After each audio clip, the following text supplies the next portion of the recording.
நீங்கள் பார்த்துக் கொண்டிருப்பது உங்கள் விஜய்.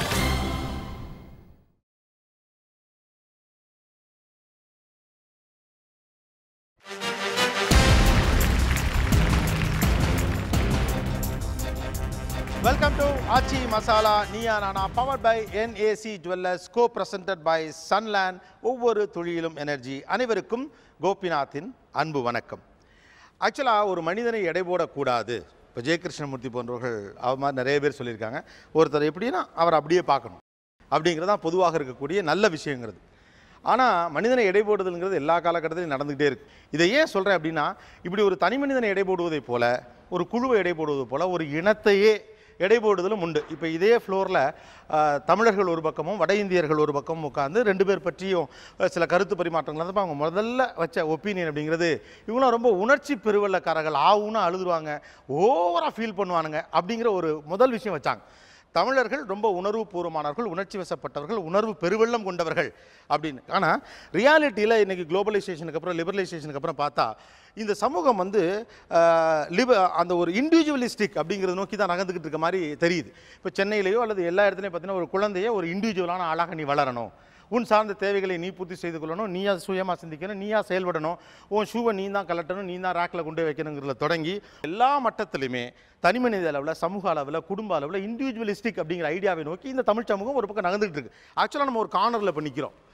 மக்களோடு கலந்து பழகுகிற, கொஞ்சம் இமோஷனலாக உணர்வு பெருவலமாக இருக்கிற அந்த ஒரு நிலையிலிருந்து மூவ் ஆகி இண்டிவிஜுவலிஸ்டிக்காக நான் என்னுடைய என் வாழ்க்கை, அது சார்ந்த விஷயங்கள், என் வளர்ச்சி அப்படிங்கிற ஒரு இடத்து, இது ரெண்டுக்கு நடுவில் தாண்டி ஒரு எட்ஜில் நம்ம நிற்கிறோம். இப்போ ஓவராலாக நம்ம சொசைட்டியை அந்த இடத்துல நிற்கிதுன்னு ஒரு கணிப்புக்கு வரலாம். அப்படிப்பட்ட ஒரு கட்டத்தில் இந்த மாதிரி ஒரு தலைப்பை நம்ம எடுக்க வேண்டியிருக்கு. எந்த மாதிரியான ஒரு வாழ்க்கை முறையை மேற்கொள்வது சரியாக இருக்கும்? உணர்ச்சி பூர்வமான ஒரு சென்டிமெண்டலான ஒரு வாழ்க்கை முறையை நம்ம வளர்த்துக்கிறது பெட்டராக இருக்குமா? இல்லை, அது கிடையாது. இண்டிவிஜுவலிஸ்டிக்காக ரியாலிட்டியோட, என் சார்ந்த, என் வாழ்க்கை சிந்தனைகள் சார்ந்த, நான் ஒரு தனி மனிதன் அப்படிங்கிற உணர்வுகளோடு நகருதல், ஒரு அறிவு தேடலை நோக்கி மூவ் ஆகிறது, இன்டலெக்சுவலாக மூவ் ஆகிறது அப்படிங்கிறது சரியாக இருக்குமா? எந்த வழியில் இந்த தமிழ் சமூகம் போக வேண்டும்?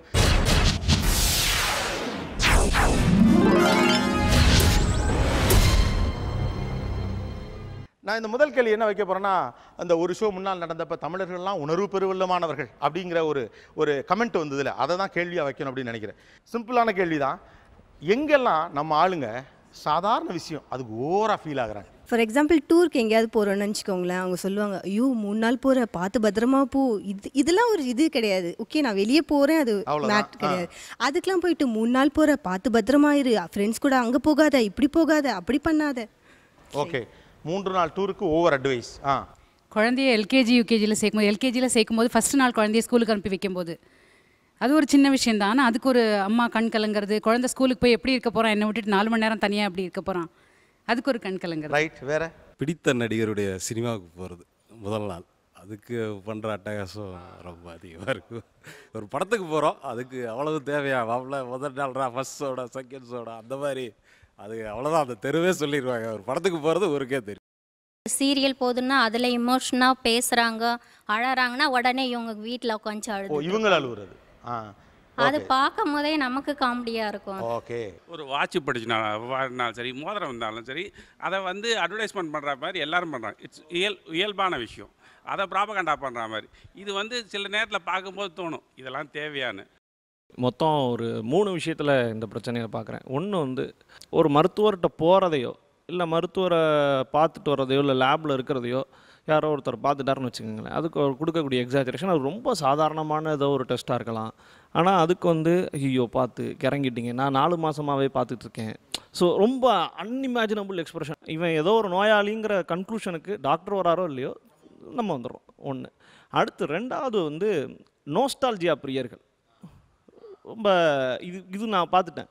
நாங்கள்லாம் அந்த காலத்தில் காவேரியில் குளித்தோம், தாமிரபரணியில் குளித்தோம், திரும்ப திரும்ப திரும்ப அந்த மாதிரி இல்லை. அந்த மாதிரி எந்த ஊரும் இருக்காது. இப்போ 10 வருஷத்தில் எந்த கிராமமும் வந்து அந்த மாதிரி இருக்காது. இதுவும் இன்னும் என்ஆர்ஐ எல்லாம் ரொம்ப ஜாஸ்தியாகவே பண்ணுவாங்க. அதுக்காக போன 2 நாளுக்கு மேலே அவங்களால அங்கே இருக்க முடியாது. ஸோ திரும்ப திரும்ப நோஸ்டால்ஜியா பேசிக்கிட்டே இருப்பாங்க. அப்புறம் 3வது வந்து ஒரு குடும்பத்துக்குள்ளே பார்க்கும்போது ஏதோ ஒரு சின்ன சாதாரண விஷயங்கள், அன்றாட முடிவுகள் எடுக்கும்போது அதை வந்து எமோஷ்னலாக சொல்லும்போது, இல்லை எமோஷ்னலாக இது வந்து குடும்பம் மட்டும் இல்லை, பெரிய லெவல்லையுமே. இப்போ நான் எமோஷ்னலாக இருக்கேங்கிறதுனாலேயே, நான் வந்து கோவப்படுறேனோ, இல்லை நான் ரொம்ப அழுதுருக்கேன் அல்லது நான் பாதிக்கப்பட்டேன்னு காமிக்கிறதுனாலேயே நான் நியாயஸ்தேன். நீ வந்து அந்த எமோஷனை காமிக்கலை. உனக்கு அந்த எமோஷன் இருக்கலாம், அதை பற்றிலாம் எங்களுக்கு தேவையில்லை. நீ அந்த என் அளவுக்கு நீ எமோஷனல் ஆகலை. அப்போ வந்து நான் மட்டும்தான் நியாயஸ்தன், நீ வந்து நியாயஸ்தன் கிடையாது, என் பக்கம் தான் நியாயம் அப்படின்னு என்னுடைய டிசிஷனை வந்து நான் ஃபோர்ஸ் பண்ணுறேன். எங்கள் அப்பார்ட்மெண்ட் ஒரு 1000-1300 வீடுகள் இருக்கக்கூடிய ஒரு அப்பார்ட்மெண்ட் காம்ப்ளெக்ஸ். அங்கே வந்து வீட்டு வேலைக்கு வரக்கூடிய அம்மாக்களில் வந்து சில பேர் சொல்லுவாங்க, என்னோடய உடம்புல உயிர் இருக்கிற வரைக்கும் நான் உங்கள் வீட்டில் வேலை செய்வேன் அப்படின்னு சொல்லுவாங்க. நான் அந்த அம்மாட்ட சொன்னேன், இந்த அம்மா உங்கள் வீட்டில் ஒரு 5 மாதம் வேலை செஞ்சாலே அதிகம் அப்படின்னு சொன்னேன். ஆனால் அந்த அம்மா 2 மாதம் தான் வேலை செஞ்சேன். அதுவே தாங்கலையா? ஸோ ரைட், அந்த மாதிரி வில்லேஜஸில் கூட இருக்குது. ஏதாச்சும் ஒரு சின்ன வார்த்தையாக சொல்லணும்னா சாகிற வரைக்கும் உங்கள்கிட்ட பேச மாட்டேன் அப்படிமா.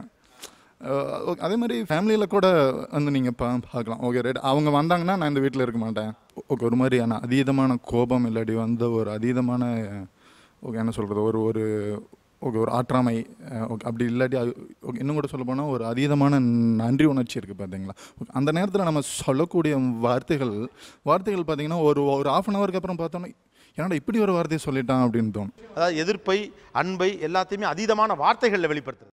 2 விஷயங்களில் வந்து தமிழ் சமூகம் வந்து ஓவராக டர்மடைஸ் பண்ணுறது நான் நினைக்கிறேன். ஒன்று வந்து பிரிவு எங்கெல்லாம் நடக்குதோ அங்கெல்லாம் வந்து நம்ம ஓவராக டர்மடைஸ் பண்ணுறோம். கம்பெனி எடுத்துக்கோங்க, யாராவது ஒருத்தவங்க போகிறான்னா அவன் நிச்சயமாக நல்ல வேலை கிடச்சி போகிறான், ஏதோ ஒரு பிரச்சனையில் போகிறான். ஆனால் அந்த மீட்டிங்கில் எல்லாருமே பேசுகிற அந்த பேச்சு இருக்கு இல்லையா, அது வந்து நிச்சயமாக எதுவுமே ஒன்றும் உண்மையாக இருக்காது, மனசால் இருக்காது. அது ரொம்ப ட்ராமடைஸ் பண்ணி இவர் வந்து என்னுடைய எவ்வளோ பெரிய ஃப்ரெண்டு தெரியுமானா, அதுக்கு முன்னாடி வரைக்கும் அவங்க சண்டை தான் போட்டுட்டு இருந்திருப்பாங்க. மேனேஜர் வந்து கண்டபடி திட்டிட்டு இருப்பாங்க, மேனேஜர் இவர் கண்டபடி திட்டிருப்பாரு. ஆனால் இவர் வந்து இந்த மாதிரி ஒரு எம்ப்ளாயி, இவரால் தான் நான் வளர்ந்து இவ்வளோ தூரம் வந்து இப்படி இவ்வளோ இந்த நிலைமையில் இருக்கேன்ற பேசுகிற பேச்சு. கல்யாண வீட்டில் நடக்கிற அந்த பேச்சு இருக்கட்டும், பிரிவு எங்கெல்லாம் பிரிவு நடக்குதோ, நண்பர்கள் 2 பேரும் பிரிஞ்சு போகும்போது, ஏன் ஃபேர்வெல் டேல எனக்கு தெரிஞ்சு பார்க்கணும், ஃபாரின் யூனிவர்சிட்டிலாம் ஃபேர்வெல் டேல அன்றைக்கி இவ்வளோலாம் பேசுகிறாங்களா, இவ்வளோ கண்ணீர் மல்க க்ரீட்டிங் கார்டு கொடுத்து இது இப்படிலாம் நடக்கிறது இல்லைன்னு தான் தெரியல, நடக்குதா இல்லைன்னு தெரியல. பிரிவுன்றது வாழ்க்கையினுடைய யதார்த்தம். யாரான எல்லாரும் இறந்து போகணும், எல்லாரும் பிரிஞ்சு போகணும், எல்லா உறவுகளும் ஏதான ஒரு கட்டத்தில் வந்து முடிஞ்சு போகணும், இதுதான் யதார்த்தம். ஆனால் இதை வந்து நம்ம வந்து ரொம்ப ட்ரமடைஸ் பண்ணுறோம். ஸோ பிரிவை ரொம்ப ட்ரமடைஸ் பண்ணுறோம், ரொம்ப காரணமாக இருந்தாலும் சரி. ஆமாம். அப்புறம் வந்து ரிலேஷன்ஷிப், எல்லா ரிலேஷன்ஷிப்பையும் வந்து நம்ம வந்து யாருமே யாரு கூடயும் வந்து எல்லா காலமும் வந்து நெருக்கமாலாம் இருக்கவே முடியாது, ஒரே மாதிரி இருக்கவே முடியாது. என்னுடைய ஃப்ரெண்டு கூட நான் எப்பவுமே ஃப்ரெண்டாக இருக்க முடியாது. எனக்கு இன்னொரு ஃப்ரெண்டு வருவாங்க, இந்த ஃப்ரெண்ட்ஷிப் வந்து கம்மியாகும். அதே மாதிரி அப்பா மகன் உறவாகட்டும், ஹஸ்பண்ட் ஒய்ஃப் உறவாகட்டும், எந்த உறவுமே அதை ஆரம்பிக்கிற ஒரு இன்டென்சிட்டியோட எப்பயுமே இருக்காது. ஆனால் நம்ம அப்படியே இருக்கணும்னு விரும்புகிறோம், அதை ரொம்ப டொமடைஸ் பண்ணுறோம். அவங்களுக்கு வந்து பிரிவுன்றதை பற்றி புரியல. நான் வந்து 30 ஆண்டுகள் வெளிநாட்டில் வாழ்ந்திருக்கேன். இங்கே அமெரிக்காவுக்கு போகிற சமயத்தில் ஒரு பெரிய கும்பல் ஏர்போர்ட்டில் வந்து நின்றுட்டு எனக்கு மாலை போட்டுக்கிட்டு, இல்லை திரும்பி வர்றப்போ ஊரே கூடிட்டு ஒரு தரம் இன்றைக்கி கூட சென்னை ஏர்போர்ட்டில் பார்த்தீங்கன்னா ஒரு கும்பலே நின்றுட்டுருக்கோம். நமக்கு வெளிநாட்டிலேருந்து வர பார்க்க கொஞ்சம் எம்பாரசிங்காக இருக்கும். அங்கே போய் இறங்குறப்போ ஒரு பையன் நம்மளை சீந்த மாட்டான். ஏன்னா அங்கே வந்து என்னென்னா என் நண்பர்கள் சொல்லுவாங்க, I am going to have lunch with my mother perhaps next week. Perhaps next வீக்கா? நமக்கு வந்து அம்மா தினம் பார்க்குறது. இந்த பிரிவுன்றது அவங்களுக்கு இதில் அவங்க என்னென்ன சொன்னாங்களோ அதெல்லாம் இல்லைன்னா தான் அதோடைய எவ்வளோ முக்கியம்னு அவங்களுக்கு புரியும். ஒரு மகன் வந்து மேற்படிப்புக்காக வெளிநாடு போகிறான். தாய்க்கு வந்து கண்டிப்பாக என்ன தான் வந்து அவன் படிப்புக்காக போகிறான், அவனுடைய முன்னேற்றத்துக்காக போகிறான் அப்படின்னு இருந்தாலும் அந்த ஏர்போர்ட் போன உடனே தன்னை மீறி கண்ணில் தண்ணி வந்து ஒரே அழுக கட்டி பிடிச்சிட்டு, அப்போ அந்த பையன் மட்டும் சொல்லுவான், அவனுக்கெல்லாம் படிப்பு, வெளிநாட்டுக்கு போகிறோங்கிற அந்த ஆசை ஆவல். ஆனால் அவன் சொல்லுவான், அம்மா என் ஃப்ரெண்ட்ஸ் எல்லாம் அங்கே பார்த்துட்டு இருக்காங்கம்மா, நீ அசிங்கமாக அழாதம்மா, என்னை வந்து அசிங்கப்படுத்தாதம்மா அப்படின்னு சொல்லுவான். இல்லை சூப்பர், நீங்கள் சொல்கிறது எல்லாம் கொஞ்சம் இதெல்லாம் கொஞ்சம் ரியாலிட்டிலேருந்து வருது. ஏன்னா இன்றைக்கி பசங்க வந்து மாடர்ன் சொசைட்டியில் இருக்கிறப்ப அம்மா அழுகாத அசிங்கமாக இருக்கு, என் ஃப்ரெண்ட்ஸுனால அசிங்கமாக இருக்கும், அது உணர்வு அவனுக்கும் இருக்கலாம். பட் அவனுடைய உலகம் வேறு, இவங்க உலகம் வேறு. அப்போ இந்த அழுகை வந்து சாதாரணமானதாக அவங்க பார்க்குறாங்க. இந்த ரியாலிட்டி அல்லது வந்து இண்டிவிஜுவலிஸ்டிக்காக இருக்கணும் அப்படிங்கிறவங்க எங்கெல்லாம் ரொம்ப ரிஜிடாக இருக்காங்கன்னு நினைக்கிறேன். படம் பார்க்கும்போது இப்போது ஒரு நல்ல சீன், ஒரு பஞ்ச் டயலாக், இல்லை ஒரு ஸ்டண்ட் சீன், வாட் எவர், எனக்கு அதுக்கு ஏஞ்சி கை தட்டணும் அப்படின்னு தோணுச்சுன்னா, நான் படித்தவன், ஐ பிஹேவ் லைக் திஸ், நான் ரொம்ப டீசென்ட், கை தட்ட மாட்டேன், விசில் அடிக்க மாட்டேன், ஹூட் பண்ண மாட்டேன் அப்படின்றதெல்லாம் வந்து அது ஒரு கமர்ஷியல் என்டர்டெய்னர். நல்லா என்ஜாய் பண்ணிட்டு அழகிற சமயத்தில் அழுதுட்டு, சிரிக்கிற சமயத்தில் சிரிச்சுட்டு வாங்க, அதில் எனக்கு எந்த தப்பும் தெரியல. அதை விட்டுட்டு அப்படியே உட்காந்துருக்காங்க, பொம்மை பார்க்கறதுக்கு நம்ம அங்கே போல. It is a commercial film. So சிரிக்கணும், அழணும், எல்லாமே. ஆமாம், சூப்பர். இதுதான் நான் கேட்குறேன். வெரி சிம்பிள், இண்டிவிஜுவலிஸ்டிக், நான் படித்தவன் அப்படிங்கிறதுக்காக தன்னுடைய உணர்வுகளை எல்லாம் எப்படி இவங்க மறைச்சி வச்சுக்கிறாங்க, நான் டீசென்ட் அப்படின்னு காட்டிக்கிறதுக்காக. ப்ரெஸ்டீஜுக்காக சில பேர் கம்மியாக தான் சார் சாப்பிடுவாங்க. அதாவது நான் ஒரு ஃபங்க்ஷனுக்கு போயிருந்தேன், அங்கே வந்து நான் வச்சாங்க, அவன் 1 டைம் ஃபஸ்ட்டு போய்ட்டு வாங்கிட்டு வந்து சாப்பிட்டுட்டான். செகண்ட் டைம் போய் வாங்கிக்கலாம்டா, அன்லிமிட்டட் தானே அப்படி சொன்னேன். இல்லை மச்சான், எல்லோரும் இருக்காங்க, ஒரு மாதிரி இருக்கு எனக்கு அப்படி சொன்னேன். அவனுடைய பசியை வந்து பிறருக்காக வந்து மறைக்கிறான். ஒரு சிறிய இடைவேளைக்கு பிறகு சந்திப்போம். சென்டிமெண்ட் ஒர்க் அவுட் ஆகுமா இல்லை இண்டிவிஜுவலிஸ்டிக் தான் ஜெயிக்குமா? பேசலாம் ஒரு சிறிய இடைவேளைக்கு பிறகு. இது ஆச்சி masala Neeya Naana, powered by NAC jewellers, co presented by Sunland, ஒவ்வொரு தொழிலும் எனர்ஜி. நீங்கள் பார்த்துக் கொண்டிருப்பது உங்கள் Vijay. Welcome back to Aachi masala Neeya Naana, powered by NAC jewellers, co presented by Sunland, ஒவ்வொரு தொழிலும் எனர்ஜி. உணர்வுபூர்வமாக தமிழ் சமூகம் இருப்பது சரி, அது நல்லதுன்னு ஒரு பக்கமும், அப்படி உணர்வுபூர்வமாக இருப்பது நல்லதல்ல, இண்டிவிஜுவலிஸ்டிக்காக இருக்கிறது தான் இன்றைய கான்டெம்பரரி வேர்ல்டுக்கு கரெக்டாக இருக்க முடியும் அப்படின்னு இந்த பக்கமும் சொல்கிறாங்க. அதாவது ஒரு அழகான ஃபீல் இந்த இடத்துல அதை காட்டணும் இல்லையா? ஆனால் இவங்கெல்லாம் ரியாலிட்டியோடு உள்ளவங்க, அல்லது நான் டீசென்ட்டு, நான் வந்து உணர்ச்சிகளை வெளிக்காட்டாத ஒரு ஆள், நான் கொஞ்சம் ரக்கடு அல்லது இண்டிவிஜுவலிஸ்டிக் அப்படின்னு ப்ரூவ் பண்ணுறதுக்காக வேணுமே கூட நான் படித்தவங்க, டீசெண்டானவன், நான் வந்து ஒரு ஒரு ஒரு வெஸ்டர்ன் ஐடியா உள்ளவர் அப்படிங்கிறதுக்காண்டி ஒரு அழகான உணர்வை கூட எப்படி தான் மறைக்கிறாங்க. ஏற்கனவே சொன்ன பாயிண்ட் தான், அதுக்கு நான் ஸ்லைட்டாக ஆட் பண்ணோம். இப்போ வந்து ஹாலிவுட்டில் வந்து ஒரு ஆக்டர் இறந்து போயிட்டார் கார் கிராஷில், பால் வாக்கர். நான் வந்து அப்போ வெளியூரில் இருந்தேன். I heard the news. எனக்கு அழுக வந்துச்சு. பிகாஸ் நான் அவங்க படத்தை தான் நான் ஃபஸ்ட்டு தேட்டரில் பார்த்த இங்கிலீஷ் படம், ஃபாஸ்ட் அண்ட் ஃபியூரியஸ்னு படம். அதை பார்த்து நான் சொன்னேன். அது நான் வீட்டில் சொன்னதுக்கு அவனுக்கு சோறு போட்டான், அவனை வளர்த்தான், எதுக்கு நீ அவனுக்கு அழற அப்படிலாம் கேட்டாங்க. எனக்கு அழுக வந்துச்சு. ஐ மீன் அவங்களுக்கு என்ன தெரியாது, but I know him. So எனக்கு இறந்துட்டாங்கன்னொன்னே என் கண்ணில் தண்ணி வந்துச்சு. they didn't want me to express. So yeah. ஒரு இறப்பு நிகழ்ந்துருச்சுன்னா அந்த இடத்துல வந்து ஒப்பாரி வச்சு அழுவாங்க. அந்த மாதிரி அழுதுகிட்டு இருக்கும்போது அங்கே செத்தவங்க வரவா போகிறாங்க, எதுக்கு இப்படி கத்தி கத்தி அழறாங்க அப்படின்னு சொல்லிட்டு ஒரு ஓரமாக நின்றுட்டு அவங்கள கிண்டல் பண்ணுவாங்க. ஸோ இந்த மாதிரியான உணர்வு வந்து கண்டிப்பாக இருக்கக்கூடாது அப்படிங்கிறது தான். இப்போ குழந்தைங்க வந்து கொஞ்சம் வளர ஆரம்பிக்கும் போது டான்ஸ் பண்ணுறது ஒரு ஏதோ இருக்கும்போது வந்து அது நல்லா என்ஜாய் பண்ணணும். அது நான் ப்ராக்டிக்கல் மேன், குழந்தைங்கன்னா எல்லாமே அப்படி தான் இருக்கும். அதில் என்ன ஒரு சந்தோஷப்படுறதுக்கு இருக்குது? குழந்தைங்க வளரும்போது அது மியூசிக் கேட்கும்போது டான்ஸ் ஆட எல்லாம் பண்ணும். அதெல்லாம் வந்து அப்படின்னு ஒரு சில பேர் அது மாதிரி பண்ணுவாங்க. குழந்தைகளுடைய வளர்ச்சி, அவங்களுடைய சின்ன சின்ன விஷயங்களை வந்து ரசிக்காத மாதிரி.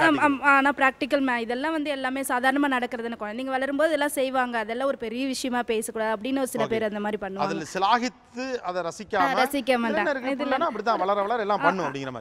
அதான் இந்த வீட்டில் பார்த்தீங்கன்னா அண்ணங்கள்லாம் இருப்பாங்க. வீட்டில் ஒரு அப்பாவோ அம்மாவோ பேசிகிட்டு இருக்கும்போது சில விஷயம் வந்து நம்ம படித்தவங்க இருப்போம், அப்பா அம்மா பேசியிருப்பாங்க. அந்த விஷயம் வந்து காமெடியாக இருக்கும். அண்ணன் தம்பி எல்லாம் சேர்ந்து சிரிக்கும் போது அண்ணன் மட்டும் அப்படியே சிரிப்பார், ஆனால் சிரிக்க தெரியும், அப்படி உம்முன்னு இருப்பார். ஏன் கேட்டால் நான் அந்த அண்ணன் பெரியவன், வீட்டில் சிரிக்கக்கூடாது அந்த மாதிரி இருப்பார். ஓ, நல்லா கவனித்து பேசுகிறீங்க. அப்படி தான் இருப்பாங்க. நான் அண்ணன் இதெல்லாம் வெளிக்காட்டிக்க முடியாது, இதுக்கெல்லாம் போய் சிரிச்சுக்கிட்டு அப்போ தான் நான் அண்ணன் ரோலை மேனேஜ் பண்ண முடியும். வேறு இந்த குழந்தைங்க முதல்ல நம்ம பிறக்கிற குழந்தைங்கள முதல்ல ஊசி போடவோ வேறு எதுக்கோ கூட்டிகிட்டு போகிறோம் சார். அப்படி கூட்டிகிட்டு போகும்போது முதல்ல அந்த ஊசி போடும்போது நமக்கு ஒரு 100 ஊசியாவது நம்ம போட்டிருப்போம். ஆனால் நம்ம ஃபீல் பண்ணியிருக்க மாட்டோம். அந்த ஃபஸ்ட் டைம் குழந்தைக்கு போடும்போது நமக்கு உடம்புல எல்லாம் ஏறுற மாதிரியே இருக்கும். ஒரு நர்வ் சிஸ்டமே டிஸ்டர்ப் ஆகிற மாதிரி ஒரு ஃபீலிங் இருக்கும். அதை மற்றவங்க பார்க்குறதுக்கு ஒரு இதாக இருக்கும், வேடிக்கையாக இருக்கும் அவங்களுக்கு. ஆனால் நம்ம தான் ஃபீல் பண்ண வேண்டியதாக இருக்கும். அந்த ஃபஸ்ட் டைம் இது பண்ணும்போது ரொம்ப உண்மையாக இருந்துச்சுங்க. இதான் வாழ்விலேருந்து பேசுகிறது பாருங்கள். அந்த சைட்லேயே தட்டுறாங்க. ஏன்னா மற்றவங்களுக்கு வந்து அது ஒன்றுமே இருக்காது, இன்னும் உலக அதிசயம் ஊசி தானே. ஆனால் நம்ம 100 ஊசி போட்டிருந்தாலும் ஊசி அந்த பிள்ளை அப்படியே அப்படின்னு இப்படி இருக்கும். அது வந்து அவங்களுக்கு தான் அந்த ஃபீல் வரும். எஸ், கீழ் ஆறுமுக தமிழ். பிள்ளைகள் அடிபடுகிற போது, ரத்தம் வருகிற போது அதை குறித்த பதற்றமெல்லாம் ரொம்ப எளிதாக போச்சு. பக்கத்து தெருவில் ஒரு ஆஸ்பத்திரி இருக்குது, போய் கட்ட போட்டால் சரியாக போயிடும். இதுக்காக ஒன்றும் பெரிதாக பதற தேவையில்லை. நம்முடைய பதற்றம் பிள்ளையை வந்து கலவரப்படுத்தும் அப்படிங்கிறது மாதிரியான இதையெல்லாம் சாதாரணமாக எடுத்துக்கொண்டு போக வேண்டியது தான் நம்ம அடுத்த கட்டத்துக்கு போகிறதுக்கான வழிமுறைன்னு நினைக்கிற மனோபாவம் இந்த மாதிரியான சங்கதிகளில் நடக்குதுன்னு நினைக்கிறேன். உணர்வு பூர்வமாக இருந்தால் வளர்ச்சி தடைப்படும். சிம்பிள். ஓகே. ரேஷனலாக திங்க் பண்ண முடியாது. வாழ்க்கை அனுபவிக்கணும்னு தோணுமே தவிர அடுத்த ஸ்டெப்புக்கு போகணும்னு தோணாது. உங்களுடைய ரேஷனாலிட்டிங்கிறது உங்களுடைய உணர்வை நெறிப்படுத்துவதற்கான ஒரு கருவியாக இருக்கணுமே ஒழிய முழுக்க நான் வரட்டுத்தனமாக ரேஷனாலிட்டியின் மேலேயே வாழ்வேன் அப்படின்னு சொன்னால் அதில் ஒரு பசுமையும் இல்லாத ஒரு வறண்டு போன வெடிச்சு போன பூமி மாதிரி ஆயிரும். என்னுடைய அறிவு இதை செய் அப்படின்னு சொல்லும், ஆனால் என்னுடைய உணர்வு இல்லை, அது செய்கிறது நியாயப்படி தர்க்கபூர்வமாக சரியானது தான் என்றாலும் இது செஞ்சால் இன்னென்ன மாதிரியான பாதிப்புகள் அவர்களுக்கு உண்டாகக்கூடும். ஆகையினால் இதை செய்யாத அப்படின்னு என் உணர்வு சொல்லிக்கிட்டே இருக்கும். இப்போ இந்த என்னுடைய உணர்வு சொல்லுவதை தான் நான் இயல்பாக முன்னெடுப்பேன். இந்த உணர்வு தவறானதாக இருக்கிற போது அதை என்னுடைய அறிவு வழி நடத்தலாமே ஒழிய அறிவு எல்லாத்துலேயும் வந்து முன்னாடி நான் தான் உட்காருவேன், நான் சொல்கிறபடி கேளு அப்படின்னு சொன்னால் இது உருப்படாமல் போயிடும். எமோஷன்ஸை வந்து நம்ம கொஞ்சம் கம்மி பண்ணணும்னு நான் நினைக்கிறேன். முக்கியமான காரணம்னா இது ஒரு பெரிய சுமை. இது எப்போதுமே நம்ம முதுகுக்கு பின்னாடி நம்மளை அழுத்திக்கிட்டு இருக்கக்கூடிய ஒரு பெரிய சுமையாக நான் நினைக்கிறேன். காலையில் ஒரு நாள் ஆஃபீஸ் சாப்பிடாம போயிட்டா அன்றைக்கி மதியத்துக்குள்ளே என் பொண்டாட்டிகிட்டேருந்து 15 ஃபோன் வந்துடும். சாப்பிட்டுட்டிங்களா இவ்வளோ வருஷம் வளர்ந்து எனக்கு தெரியும் என்னோட ஆஃபீஸ் ப்ரெஷர் இருக்குது, என்னோட டெய்லி ரொட்டீன் நான் பார்த்துக்கிறேன். ஒரு நாள் பிரேக்ஃபாஸ்ட் மார்னிங் ஸ்கிப் பண்ணுங்கிறது ப்ராப்ளம் உயிர் போகிறதில்ல. But she will not understand அந்த மார்னிங் பிரேக்ஃபாஸ்ட். மொபைல் ஃபோன் வரக்கூடிய காலத்துக்கு முன்னாடி ஒரு எஸ்டிடி ஐஎஸ்டி போடுறதுங்கிறது ஒரு சிக்கலான ஒரு ஒரு முக்கியமான விஷயம். அந்த நேரத்தை தவற விட்டுற முடியாது, 2 நிமிஷம் தான் பேசணும், வேகமாக பேசணும்னு இருந்தது. அப்புறம் நண்பர்களை கண்டுபிடிக்கிறது. நீங்கள் ஒன்றும் இல்லை, மொபைல் ஃபோன் காலத்துக்கு முந்தைய ரொம்ப சென்சேஷனான தமிழ் காதல் சினிமா படங்களில் பார்க்கும்போது அந்த தொடர்பு இல்லாமல் போகிறதுங்கிறது தான் அந்த படத்தோட மிகப்பெரிய நாட்டாக இருக்கும். கண்டுபிடிக்க முடியாத ஒருத்தனை எங்கேயோ இருக்கிறான் அப்படின்னு. ஆனால் தொடர்பு முறைகள் மாறும்போது அது சம்மந்தப்பட்ட உணர்வுகள் மாறிடுது. நீங்கள் சொன்ன மாதிரி ஒரே வீட்டில் ஒரு புதுசாக கல்யாணமான 2 பேரும் வேலை செய்கிறாங்க, நிறைய டென்ஷன், நிறைய பிரச்சனை. இப்போ இந்த புது பிரச்சனையை எமோஷ்னலாக நாம் அப்பீல் பண்ணுறோமா, அதுக்கான உணர்வுகளை உண்மையிலே வெளியே காட்டுறோமா அப்படின்னு பார்த்தா 2 பேருமே ஈகோவோ பல்வேறு காரணங்களால் இல்லை வேறு இடங்களில் தீர்வுகள் கிடைக்குன்ற சூழலால் என்ன செய்கிறாங்கன்னா அந்த உணர்ச்சிகளை அங்கே மட்டுப்படுத்துகிறாங்க. அந்த இடத்துல நம்ம ஈகோ, அந்த இண்டிவிஜுவலிஸ்டிக் அப்படிங்கிறதுல இருக்கக்கூடிய மிகப்பெரிய பிரச்சனை என்னென்னா, இண்டிபெண்ட்டாக ஒருத்தனுடைய கேரக்டரை நம்ம குறைய சொல்ல முடியாது. ஒவ்வொருத்தரும் ஒவ்வொரு விதமாக இருக்கிறத தான் நம்ம விரும்புகிறோம். எல்லாரும் ஒரே மாதிரி இருக்கணும் அப்படின்லாம் அவசியம் கிடையாது. ஆனால் அதன் மூலமாக இல்லை அதனுடைய ஒரு துணை விளைவாக பக்க விளைவாக வரக்கூடிய இந்த ஈகோ என்ன செய்யுதுன்னா, சொந்த மனைவி கிட்ட முழு உணர்வோடு முழு உணர்ச்சியோடு பழகக்கூடிய தன்மையை கூட அது இருக்குது. அந்த மாதிரியான ஒரு இண்டிவிஜுவலிசம் அப்படிங்கிறது அமெரிக்காவில் ஏற்பட்ட பெரிய பிரச்சனை. நண்பர்கள்லாம் சொல்லுவாங்க, அதாவது அடுத்த வாரம் அவர் சொன்ன மாதிரி பெராப்ஸ் நான் உங்களோட சேர்ந்து சாப்பிடுவேன் அப்படிங்கிற மாதிரி எல்லாமே அப்பாயின்மெண்ட் விஷயமா மாறுது. பார்த்தீங்களா, அது இங்கே நடக்க ஆரம்பிச்சுக்கிறதா எனக்கு ஒரு சின்ன தோற்றம் இந்த காலத்து இளைஞர்களை பார்க்கும்போது. நெகிழ்தல், இவங்க சொல்லக்கூடிய சின்ன சின்ன நெகிழ்தல்கள் குறித்து எனக்கு கொஞ்சம் சந்தோஷமாக இருக்குது. அது நம்ம லைஃப்பை கலர்ஃபுல்லாக ஆக்குதுன்னு நான் நினைக்கிறேன். பட் இதில் இருக்கக்கூடிய நெகட்டிவ் எமோஷன்ஸ், எஸ்பெஷலி குரோதம், இந்த மாதிரியான விஷயங்களை வெளிப்படுத்துறதில்ல.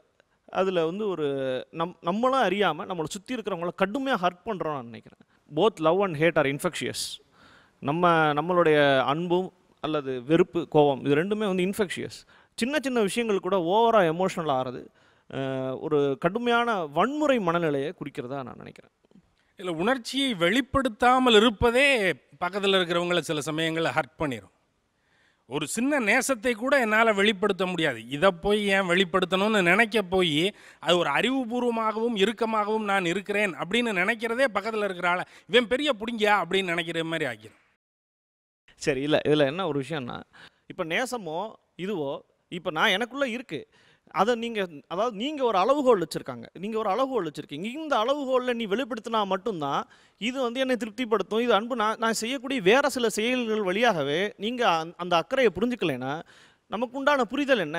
அப்போ ஒவ்வொரு அன்புக்கும் எமோஷ்னலான ஆட்கள் சான்றுகள் கேட்கிறார்கள். நான் என்னுடைய அன்புக்கு இதுக்கு நிரூபணம் தர எனக்கு விருப்பம் இல்லை.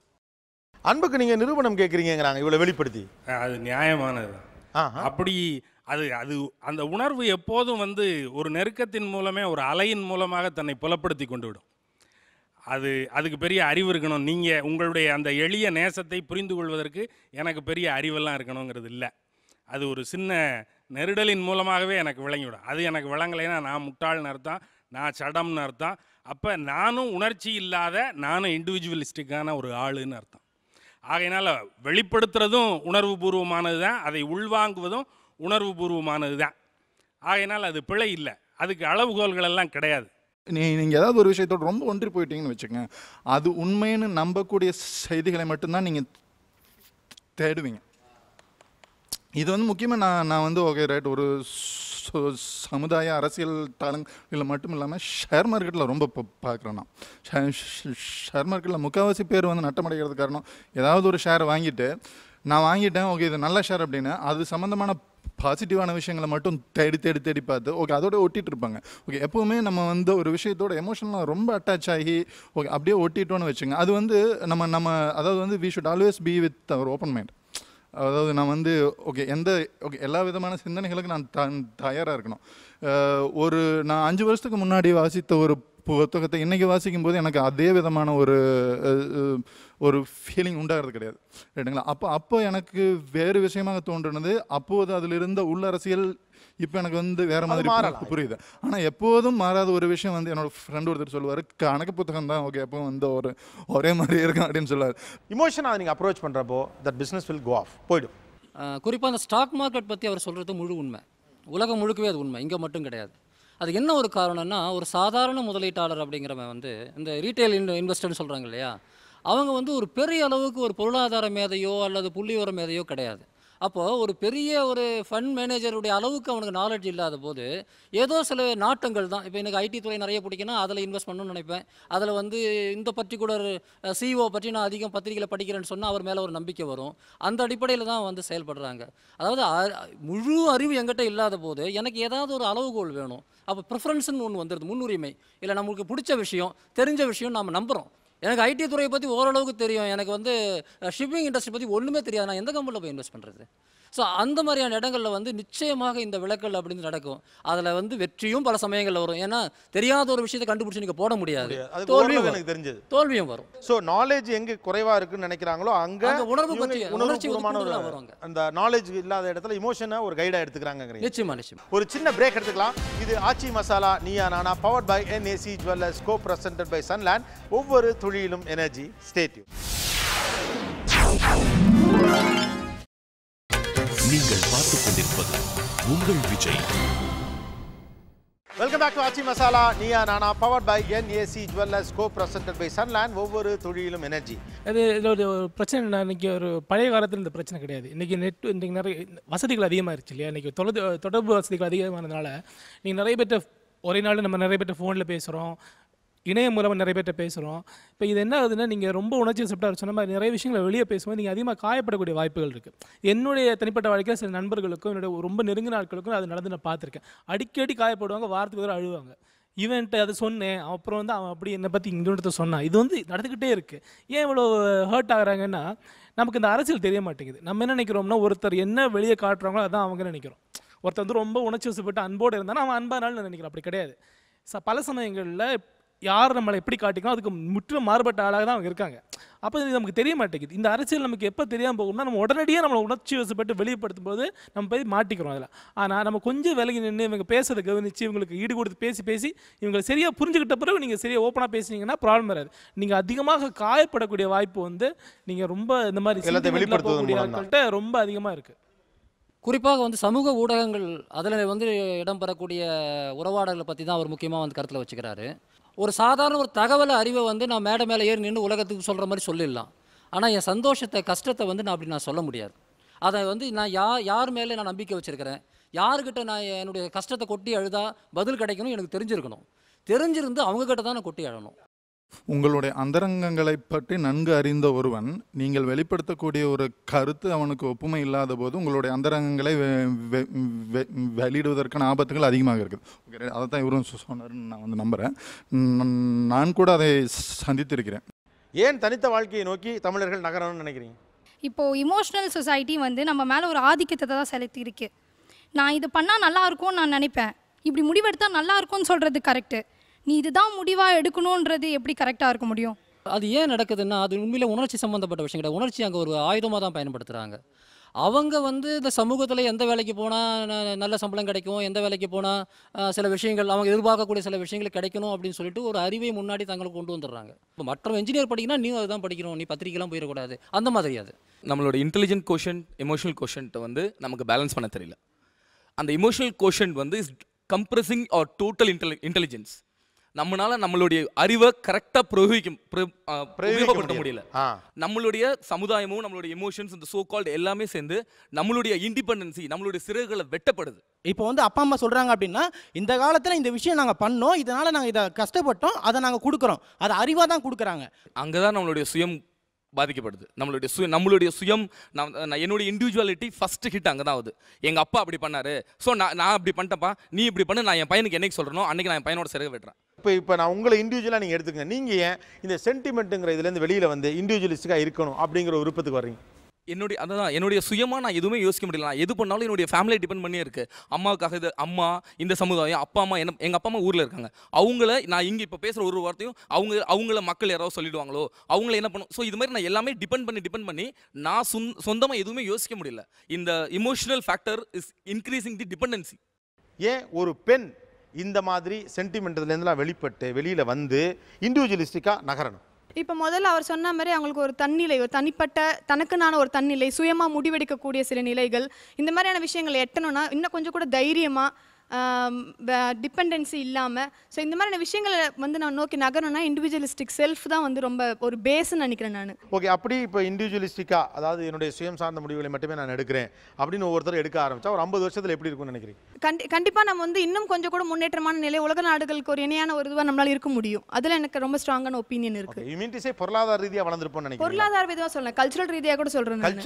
கல்ச்சுரலாக என்ன ரிச்னஸ் கிடைக்கும்? என்ன கல்ச்சுரலி என்ன வந்திருக்கும்? இப்போ இன்னைக்கு நம்ம சொல்கிற மாதிரி வெறும் பழைய பாஸ்டோட ஒரு பெருமையை மட்டும் பேசிட்டு இல்லாமல் ப்ரெசென்ட்டில் நம்மளால் என்ன பண்ண முடியுன்றதையும் நம்மளால் யோசிக்க முடியும். அந்த மாதிரி இருக்கும்போது ஸோ நமக்கு கான்ட்ரிபியூட் பண்ண முடியும். ஒரு வேர்ல்டு கல்ச்சருக்கு நம்மளால் நிறைய கான்ட்ரிபியூட் பண்ண முடியும் அந்த மாதிரி டைமில் தான்.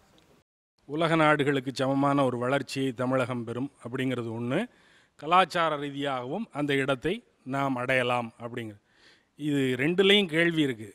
உலக நாடுகளுக்கு சமமாக தமிழ்நாடு வந்து நிற்கணும், இந்த வல்லரசு கனவு இது இந்த மாதிரியான தேவையில்லாத சேட்டைகள்லாம் என்னத்துக்கு? அப்படி ஒரு ஆசை, அது எதன் தோளை மிதித்து நாம் ஏறி நிற்கப் போகிறோம் அப்படிங்கிறதெல்லாம் ஒரு பக்கம். சரி, அதுவாது ஒரு சின்ன நியாயம் இருக்குதுன்னு வச்சுக்குவோம்.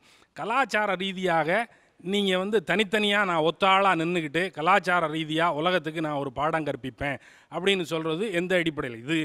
இது ரொம்ப உணர்வு ரீதியாக பக்கத்தில் நிற்கிறவனை தழுவிக்கொண்டே வளர்ந்த சமூகம்.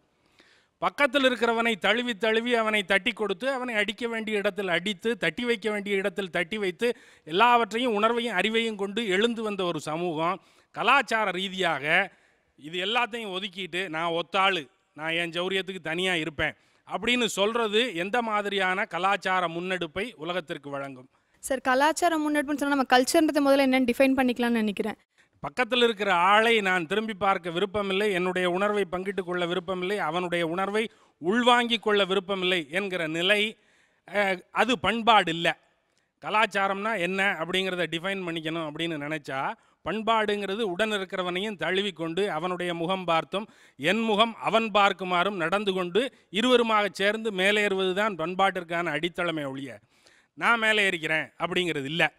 எனக்கான முடிவை எடுக்கக்கூடிய பக்குவம் உள்ள ஒரு ஆளை பற்றி தான் நம்ம பேசுகிறோம். இப்போ ஒவ்வொருத்தரும் சிறந்த ஆளாக இருக்கும், அப்போ தான் வந்து நம்மளால் சொசைட்டியில் இந்த மாதிரியான ஒரு கலாச்சாரத்துக்கு நம்மளால் இன்னும் அதிகமாக கூட கான்ட்ரிபியூட் பண்ண முடியும்னு நினைக்கிறேன். அப்புறம் இண்டிவிஜுவலிஸ்டிக் அப்படின்னா என்னங்கிறதுக்கு மேலே இருக்கிறவர் ஒரு கருதுகோள் சொன்னார்.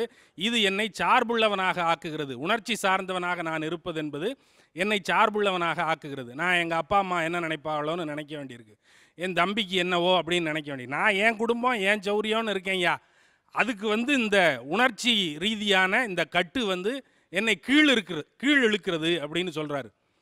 அப்போ அதை ஆமோதிச்சு தான் நீங்கள் உங்களுடைய அந்த கருத்தை ஆரம்பிச்சிங்க.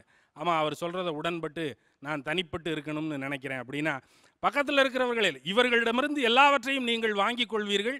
இவர்களுடைய உணர்ச்சி, இவர்களுடைய அன்பு, இவர்களுடைய நேசம், இது உங்களை வளர்த்தெடுக்கும், உங்களை ஆளாக்கும், இன்ஜினியராக்கும், டாக்டராக்கும். ஆனால் அப்படின்ட்டு நான் பாட்டுக்கு போவேன்னா அப்புறம் அது என்னன்னு கேட்குறேன். அது என்ன பண்பாடு? வாங்கியவனிடத்தில் திருப்பி கொடுக்க வேண்டிய ரெசிப்ராசிட்டி உங்களுக்கு கிடையாதுன்னு சொன்னால், திருப்பி கொடுக்க வேண்டியவன் மேல் என்ன நம்பிக்கை எனக்கு உண்டாகும்? இது என்ன வகையான சமூகம்? இதுக்குள்ளே நான் என்ன வாழ்க்கை வாழ்வது? நான் உங்களுக்கு ஒன்று கொடுத்தேன் அப்படின்னு சொன்னால் நீங்கள் அதை எனக்கு திருப்பி கொடுக்க மாட்டியே அப்படின்னு சொன்னால் நான் ஏன் உங்களுக்கு கொடுக்கணும்? நீங்கள் இண்டிவிஜுவலிஸ்டிக்காக தான் இருப்பியன்னு சொன்னால் நான் ஏன் இண்டிவிஜுவலிஸ்டிக்காக இருக்கக்கூடாது? அப்படி நம்ம ரெண்டு பேரும் இருந்தோம்னு சொன்னால் இது எப்படி ஒரு சமூகமாக இருக்கும்? இது எப்படி உலகத்தினுடைய கதவை தட்டும்? இது எப்படி பண்பாட்டை உருவாக்கும்? நம்ம வந்து அப்படி மட்டும் சமூகம் மட்டுமே கிடையாது. நம்ம வந்து பக்கத்தில் இருக்கக்கூடியவனை வந்து நம்முடைய மூத்திரத்தையும் மலத்தையும் குடிக்க வைக்கக்கூடிய சமூகம். நம்ம அப்படிப்பட்ட சமூகமாக இருக்கிறதுனால தான் இன்றைக்கி நம்ம என்ன நினைக்கிறோம்னா, இந்தளவுக்கு அடுத்தவர்கள் மீது கடுமையான ஒரு அடக்குமுறையை செலுத்தக்கூடிய சமூகமாக இருக்கிறதுனால தான் நம்ம இண்டிவிஜுவலிஸ்டிக்காக போகிறா பெட்டர்னு நிறைய பேர் இன்றைக்கி ஃபீல் பண்ணுறாங்க. ஏன் பெண்கள் இத்தனை பேர் தங்களை வந்து இண்டிவிஜுவலிஸ்டிக்காக போனதுனால தான் அந்த சிரமம் இல்லை. அப்படிலாம் இல்லை. நம்முடைய மிக மிக பல வருடங்களாக, ஆயிரக்கணக்கான வருடங்களாக நம்ம ஒரு இறுக்கமான ஒரு கூட்டு சமூகமாக இருந்திருக்கோம். அங்கே தான் மிக மோசமான சாதி கொடுமைகள் இருந்திருக்கு, மத கலவரங்கள் இருந்திருக்கு. இப்போ அவங்க ஏன் வந்து பெண்களுடைய பிரச்சனை பற்றி அவங்க ஏன் பேசுகிறாங்கன்னா, பெண்கள் மிக மோசமான அளவில் ஒடுக்குமுறைக்குள்ளாதற்கான முக்கியமான காரணம் என்ன? அவங்க சமூக கட்டமைப்புக்குள்ள இருக்காங்க, அவங்க இந்த குடும்ப கட்டமைப்புக்குள்ளே இருக்காங்க. இந்த கட்டமைப்புக்குள்ளேருந்து அவங்க வெளியேற முடியாது. ஆனால் அவங்க ஒன்று செய்யலாம், தங்களுடைய இண்டிவிஜுவாலிட்டியை வெளியே காட்டலாம். அது மூலமாக அவங்க தனியாக நிற்கலாம். அது மூலமாக வந்து அவங்க கொஞ்சம் தங்களுடைய பாதுகாப்பையும் சுதந்திரத்தையும் அவங்க அனுபவிக்கலாம். அதுக்காக தான் அவங்க சொல்கிறாங்க. நீங்கள் திரும்பவும் வந்து நம்ம வந்து கூட்டாக இருக்கணும்னு சொல்லும்போது அங்கே மிக மோசமான அரசியல் அங்கே வந்து செயல்படும்.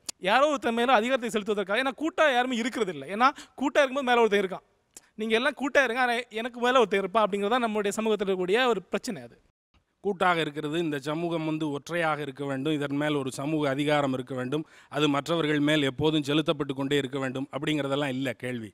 ஒரு எளிய இயல்பான பரிவுணர்ச்சியை நீங்கள் மற்ற மனிதனின் மேல் காட்டுவீர்களா காட்ட மாட்டீர்களா அப்படிங்கிறது தான். நான் காட்ட மாட்டேன், அவன் மலம் அழுனா அள்ளட்டும், எனக்கு என்ன அதை பற்றி அப்படின்னு சும்மா இருக்க போய் அது ஒத்தொத்தையாக இருக்க போய் தான் இந்த கோளாறெல்லாம் வந்துச்சு. அடக்கிறது அப்படிங்கிறது இல்லை, தழுவிக்கொள்ளுதல் அப்படிங்கிறது தான் இது. அதை நோக்கிய மாற்றத்திற்கு போக வேண்டும் என்கிற அடிப்படையில் நீங்கள் சொன்னதை நான் உடன்படுகிறேன். இந்த சமூக அதிகாரம் இதன் மேலே செயல்படக்கூடாது அப்படிங்கிறது நியாயமானது தான். ஆனால் அது உணர்வெழுச்சியின் வழியாக மட்டும்தான் நடக்கும். அறிவை மட்டும் கொண்டு தான் இந்த கட்டமைப்புகள் எல்லாம் செய்யப்பட்டது. அதுதான் இந்த அடக்குமுறைக்கான எல்லா வாட்டங்களையும் வகுத்து கொடுத்தது. இதுக்குள்ளே என்னைக்கு உணர்ச்சி வருமோ அன்னைக்கு இது உடைபடும். உணர்ச்சி வராமல் இது கட்டுப்படுத்தி நிறுத்தப்பட்டு வைக்கப்படும் வரையில் இந்த அறிவு உடைபடாது. ஆதிக்கம் என்பது அறிவின் ஆதிக்கமே ஒழிய உணர்ச்சியின் ஆதிக்கம் இல்லை. உணர்ச்சியின் ஆதிக்கம் என்பது அன்பின் பார்ப்பட்டது தான். நீ இதை செய்யாதப்பா, இது செஞ்சின்னா இப்படி சரியாக வராது, அப்புறம் நீயும் வருத்தப்படுவேன் நானும் வருத்தப்படுவேன், இப்படி வேண்டாம் அப்படின்னு சொல்லும்போது உணர்ச்சியின் ஆதிக்கம் வரும். அந்த ஆதிக்கமும் கூட அன்பின் பார்ப்பட்டது தான். நீங்கள் வினா போயிடக்கூடாது அப்படிங்கிற அன்பின் மேலான ஆதிக்கம் தானே ஒழிய நீங்கள் அழிஞ்சு போயிடணும் அப்படிங்கிறதுக்கான ஆதிக்கம் கிடையாது. ஆனால் அறிவினுடைய ஆதிக்கம் மகா மோசமானது. அன்பினால் திசை காட்டப்படாத அறிவு எல்லாத்தையும் சமாதி கட்டி அழிச்சிடும். ஆகையினால இதை உணர்ச்சி கொண்டு தான் வென்றெடுக்க முடியுமே ஒழிய நீங்கள் சொல்லக்கூடிய கருத்தை நான் உடன்படுகிறேன். இந்த சமூக ஆதிக்கம் நிலை பெறக்கூடாது, பெண்கள் விடுவிக்கப்பட வேண்டும், கீழே இருக்கிறவர்கள் விடுவிக்கப்பட வேண்டும், கீழே மேலே என்பதெல்லாம் இல்லாத நிலை ஒன்று வர வேண்டும் என்பது நியாயமானதுதான். ஆனால் அந்த பரிவுணர்ச்சி அன்பின் மேலே தான் கால் கொண்டு நிற்க முடியுமே ஒழிய அறிவின் மேலே அது நிற்க முடியாது. ஆகையினால உணர்ச்சியை நீங்கள் கட்டி போடு அப்படின்னு சொன்னால் இது விளங்காது. மறுபடியும் ஒரு சின்ன பிரேக் எடுத்துக்கலாம். இது ஆச்சி masala Neeya Naana, powered by NAC jewellers, co presented by Sunland. ஒவ்வொரு துளியிலும் எனர்ஜி. Stay tune. நீங்கள் பார்த்துக் கொண்டிருப்பது உங்கள் Vijay. Welcome back to Aachi masala Neeya Naana, powered by NAC jewellers, co presented by Sunland. ஒவ்வொரு துளியிலும் எனர்ஜி. தமிழர்கள் ரொம்ப இமோஷனலாக இருக்காங்க, சென்டிமெண்ட்டாக இருக்காங்க. இது சரி இல்லை, இப்படி இருக்கக்கூடாது. இப்படி 2 டைமென்ஷனில் பேசுகிறோம். இதற்குள்ள பல்வேறு சிறு சிறு தலைப்புகளுக்கு கீழே விவாதங்கள் போயிட்டே இருக்கு. பேசலாம். இன்டெலெக்டை வந்து டெவிலாகவும் மைண்டை வந்து காடாகவும் காட்டக்கூடிய ஒரு தன்மை தான் இங்கே எப்பயுமே இருந்துகிட்ருக்கு. எல்லா ரிலீஜியும் இருக்குது, எல்லா ஃபிலாசபியும் இருக்குது. It's not true. Intellect should guide the mind வந்து is of past. Mind is limited. Mind is of limited knowledge. Mind is limited experience. அதனால் உண்மையை கண்டறியவே முடியாது. நான் வந்து எப்போ எமோஷனல் ஆகிறேன்னு அர்த்தம்னா, நான் அதர் சைடை பார்க்க தயாராகவே இல்லைன்னு அர்த்தம். என்னுடைய இனத்துக்கு நடக்கும் அநியாயங்களை மட்டுமே நான் பேசுனேன்னு அர்த்தம்னா, அடுத்த இனத்துக்குரிய நல்ல விஷயங்கள் அவங்களுடைய உண்மைகளை அறிய நான் தயாராக இல்லைன்னு அர்த்தம். ரொம்ப காலமாக தமிழ் சமூகம் எமோஷனலாக இருக்கிற அடிப்படை என்ன? It's feel comfortable. அதுக்கு it's feels comfortable in is known zone. ஆனால் intellect is not like that. Intellect it's open. அது அடுத்த டாக் சைடுடைய நன்மைகளையும் உண்மைகளையும் அது அறிய தயாராக இருக்கும்.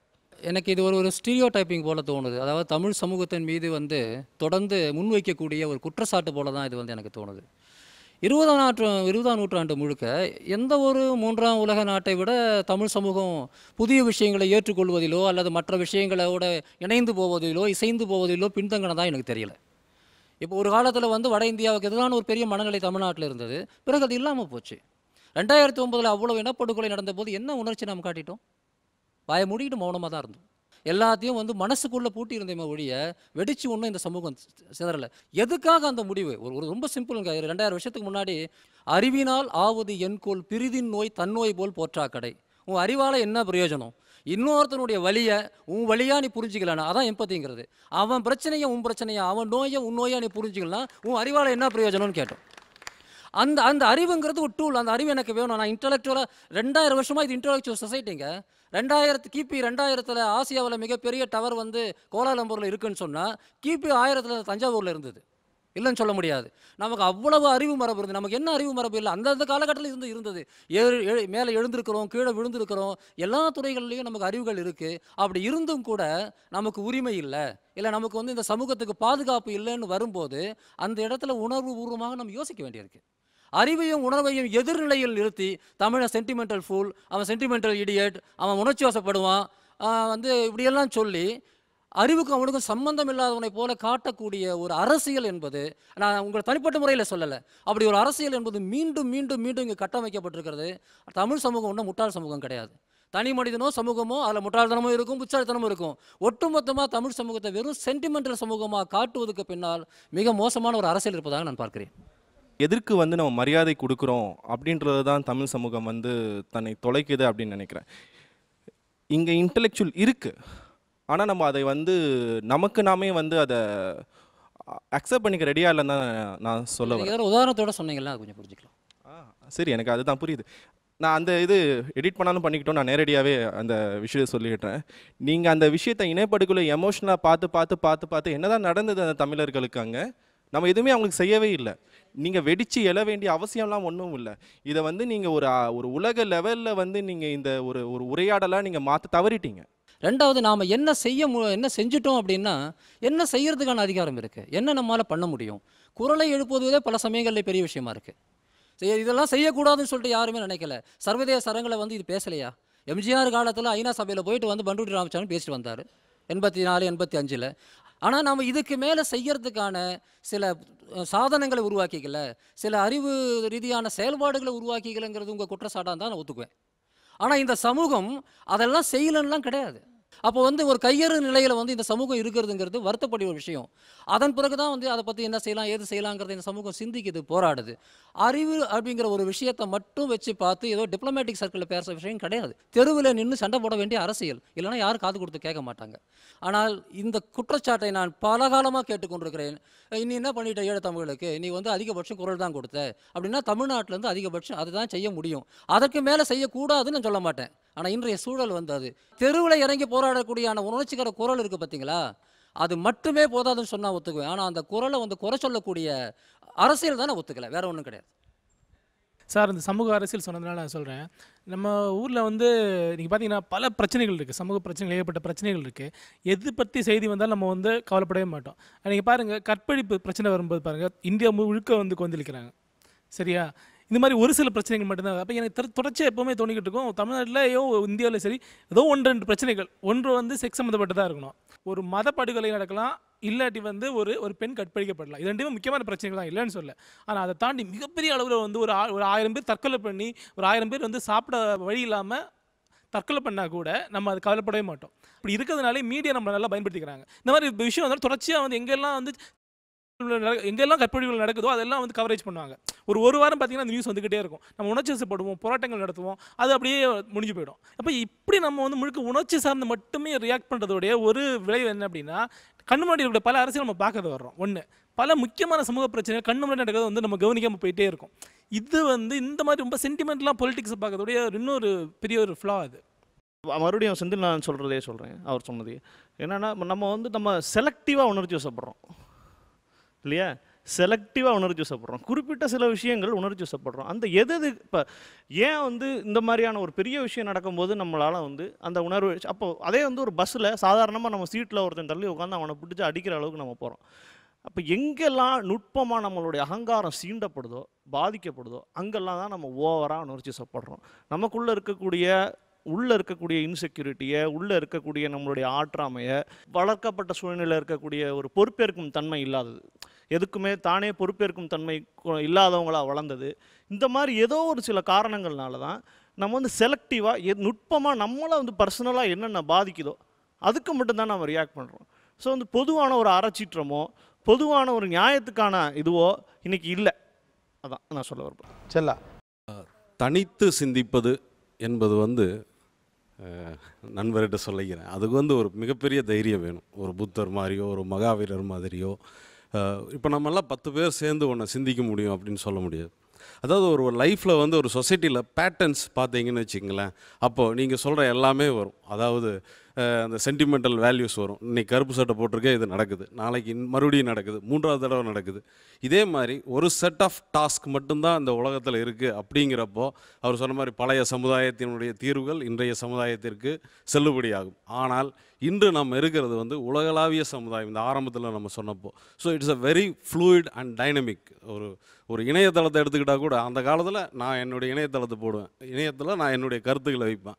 ஆனால் இன்றைக்கி அப்படி இல்லை, என்னுடைய கருத்துக்கள் மற்ற மற்றவர்களுடைய கருத்துக்களோடு மாறி அடுத்த ஒரு நிமிடத்தில் வேற ஒரு புது கருத்தாக பரிணமிக்கிறது. அப்படி இருக்கிறப்ப என்ன ஆகும் அப்படிங்கிறது நீங்கள் கேட்ட கேள்வி. தனித்தனியாக சிந்திச்சா என்ன ஆயிரும்? ஒன்றும் ஆகாது. தனித்தனியாக சிந்திச்சாலே நம்ம என்ன நினைக்கிறோம்? இது சமுதாயத்திற்கு விரோதமான விஷயம் அப்படின்னு நினைக்கிறோம். இன்னும் நாம் சொல்ல போனால் தனித்தனியாக ஒரு பொறுப்புணர்ச்சி வந்தால் அந்த சமுதாயம் மிக பொறுப்புள்ள ஒரு சமுதாயமாக மாறும் என்பதில் எனக்கு ஒரு மாற்று கருத்தே இல்லாத அளவுக்கு ஆழமான ஒரு கருத்து இருக்கிறது. நம்ம எல்லாருமே ஒரு ப்ராப்ளம் இருக்குது தமிழ்நாட்டில். என்னென்னா நமக்கு நம்முடைய கடந்த காலம் ரொம்ப பிடிக்குது. ஸோ அதனால் அந்த கடந்த காலத்துடைய கெட்ட விஷயங்களை நம்ம மறக்க ரெடியாக இல்லை. அதுக்கு வேறு ஒரு பெயிண்ட் நம்ம பூசிகிட்டே இருக்கோம். இது எப்போ வரைக்கும் நடந்துகிட்டே இருக்கோ நம்ம பார்க்கக்கூடிய எந்த பிரச்சனையுமே முடிய போகிறதில்ல. மத கலவரங்கள் முடிய போகிறதில்ல, உங்கள் ஜாதி கொடுமைகள் முடிய போகிறதில்ல, பெண்ணடிமை முடிய போகிறதில்ல. ஏன்னா யூ லவ் யுவர் பாஸ்ட். நீங்கள் உங்களுடைய கடந்த காலத்தை நீங்கள் விரும்புகிற வரைக்கும், உங்களை சார்ந்த மனிதர்களை உங்களுக்கு கூட ஐடென்டிஃபை பண்ணிக்கிற வரைக்கும் இதெல்லாம் முடியவே முடியாது. when you identify the self with the self, நான் தனியாக இருக்கிறேன், நான் தனியானவன், என்னுடைய உணர்வுகள் தனியானது, என்னுடைய அறிவு தனிப்பட்டது அப்படின்னு எப்போ நான் உணர்றனோ அப்போ இதெல்லாம் எல்லாமே போயிடும். You are individual. ஒவ்வொரு மனிதனும் தனிப்பட்டவனாக இருக்கிறான். அவனுடைய ஆசையும் பாசமும் துக்கமும் தனிப்பட்டதாக தான் இருக்குது. நீங்கள் ஒரு சமூகத்தை அதுக்குள்ளே கொண்டு வராதீங்க. லீவ் த சொசைட்டியை நீங்கள் விட்டு விலகி வாங்க, சொசைட்டி உருப்படும். ஆனால் தனி ஆளாக நீங்கள் எங்கே இருப்பீங்க? நீங்கள் அவர் சொன்ன இடத்துலேருந்து தான் நீங்களும் ஆரம்பிக்கிறீங்க. அவர் சொன்னார் புத்தர், மகாவீரர், இந்த வகைராக்கள்லாம் அப்படியெல்லாம் அதெல்லாம் இல்லை. அவன் எல்லாத்தையும் உதறிட்டு திறந்தவன். அவன் இந்த சமூகத்திடத்திலிருந்து மீண்டும் எனக்கு இது வேண்டும் என்று எதையும் எதிர்பார்க்காத நிலைக்கு போனவன். ஆகையினால் அவன் இது எல்லாத்தையும் உரிச்சு போட்டுட்டு நான் செல்ஃபு, நான் ஐடென்டிஃபை பண்ணிக்கிட்டேன், ஆசை தான் துக்கத்துக்கு காரணம், அது எனக்கு தெரிஞ்சு போச்சு அப்படின்னு சொல்லிட்டு அப்பவும் கூட அவன் வாயை மூடிக்கிட்டு இருக்கலை. நீங்களும் செய்யாதியே, நீங்களும் செய்யாதியே, நீங்களும் செய்யாதியே, ஆசையினால் நாசமாக போயிடுவியே, ஆசைப்படாதியேன்னு இருக்கிறவன் வந்தவன் போனவங்கிட்ட எல்லாம் அவன் சொல்லிட்டு போகிறான். சொல்ல வேண்டிய அவசியம் என்ன இருக்குது? நான் தனி ஆளுன்னு கண்டுபிடிச்ச போது என்னுடைய துன்பத்திலேருந்து நான் நீங்கிட்டேன். நான் போய் உட்காந்துக்க வேண்டியான எங்கேயாவது காட்டுக்குள்ளே நான் எதுக்கு அதை இங்கே இருக்கிறவங்கிட்ட எல்லாம் சொல்லணும்? என்னுடைய அறிவு என்னுடைய துன்பம் என்னங்கிறத எனக்கு புலப்படுத்திருச்சு. அதிலிருந்து நான் விடுபடுவதற்கான வழி என்னங்கிறத எனக்கு புலப்படுத்திருச்சு. நான் போய் உட்கார வேண்டியதானே? நான் ஏன் உட்காரலை? நான் அதை ஏன் எல்லாருக்கும் சொல்லணும்? வாடிய பயிரை கண்டபோதெல்லாம் வாடினேன், வீடுதோறு பசியராது அயர்ந்தவர்களை கண்டபோதெல்லாம் உலர்ந்தேன்னு சொல்ல வேண்டிய அவசியம் என்ன வந்துச்சு? ஒரு சாதாரண பயிர் தானே, இது வாடினா வாடுது, நமக்கு என்ன வந்துச்சு? காவேரியிலேருந்து தண்ணி விடலை, அப்படித்தானே வாடும்னு சொல்லிட்டு சும்மா போக வேண்டியானே அவர்? பயிர் வாடுதுங்கிறதுக்கு எதுக்கு இவர் வருத்தப்படணும்? இதையெல்லாம் எதுக்கு எல்லாருக்கும் சொல்லணும்? திரும்ப திரும்ப புரண்டு எல்லாருக்கும் சொல்ல வேண்டிய அவசியம் என்ன? எனக்கு இது விளங்குனுச்சு, எனக்கு விளங்குனது எல்லாருக்கும் விளங்கணுங்கிறது தான். எனக்கு விளங்கினதை எல்லாருக்கும் விளங்க வைக்கிறதுக்கு நான் இதை பகிர்ந்து கொண்டாக வேண்டி இருக்கிறது. இதை நான் சொல்ல வேண்டி இருக்கிறது. செல்லா சொன்னது மாதிரி அதற்கு எதிர்கருத்துக்கள் வரலாம் போகலாம். உணர்வுங்கிறது பகிர்ந்து கொள்ளக்கூடாதுங்கிறது இல்லை, இண்டிவிஜுவலிஸ்டிக்குங்கிறது இண்டிவிஜுவலிஸ்டிக்குங்கிறதன் மேலே வைக்கப்படுகிற குற்றச்சாட்டு நான் ஒத்தாள், என் ஜௌரியம் முடிஞ்சு போச்சு, அவ்வளோதான், நான் தொடச்சி போட்டு போய்கிட்டே இருப்பேன் அப்படிங்கிறது. அப்படி போகாத அப்படிங்கிறது தான் இந்த தரப்பினுடைய முன்வைப்பு. நீ தனியாக யோசி, உன்னுடைய தனி யோசனைக்கு மாற்று யோசனையும் தனியாக வரட்டும்.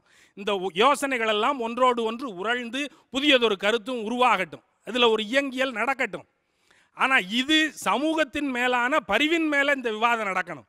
சும்மா உங்களுடைய அரிப்பையெல்லாம் சொரிந்து கொள்வதற்காக இந்த மாதிரியான விவாதங்களை எல்லாம் நடத்த முடியாது.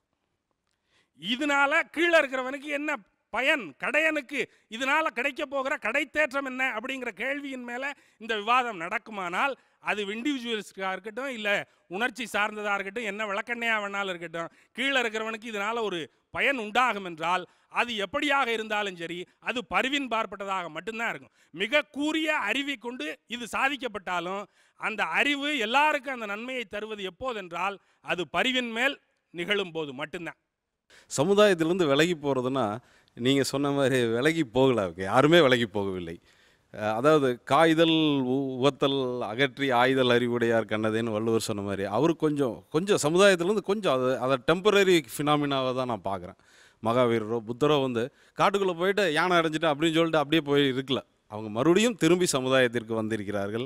அந்த அன்பு கூட அந்த அறிவின் பால், அந்த என்லைட்மெண்ட், அந்த ஞானமடைதலுக்கு பின்பு புத்தர் ஞானமடைந்தாருன்னு தான் நம்ம சொல்கிறோம், அன்படைந்தாருன்னு சொல்கிறது இல்லை.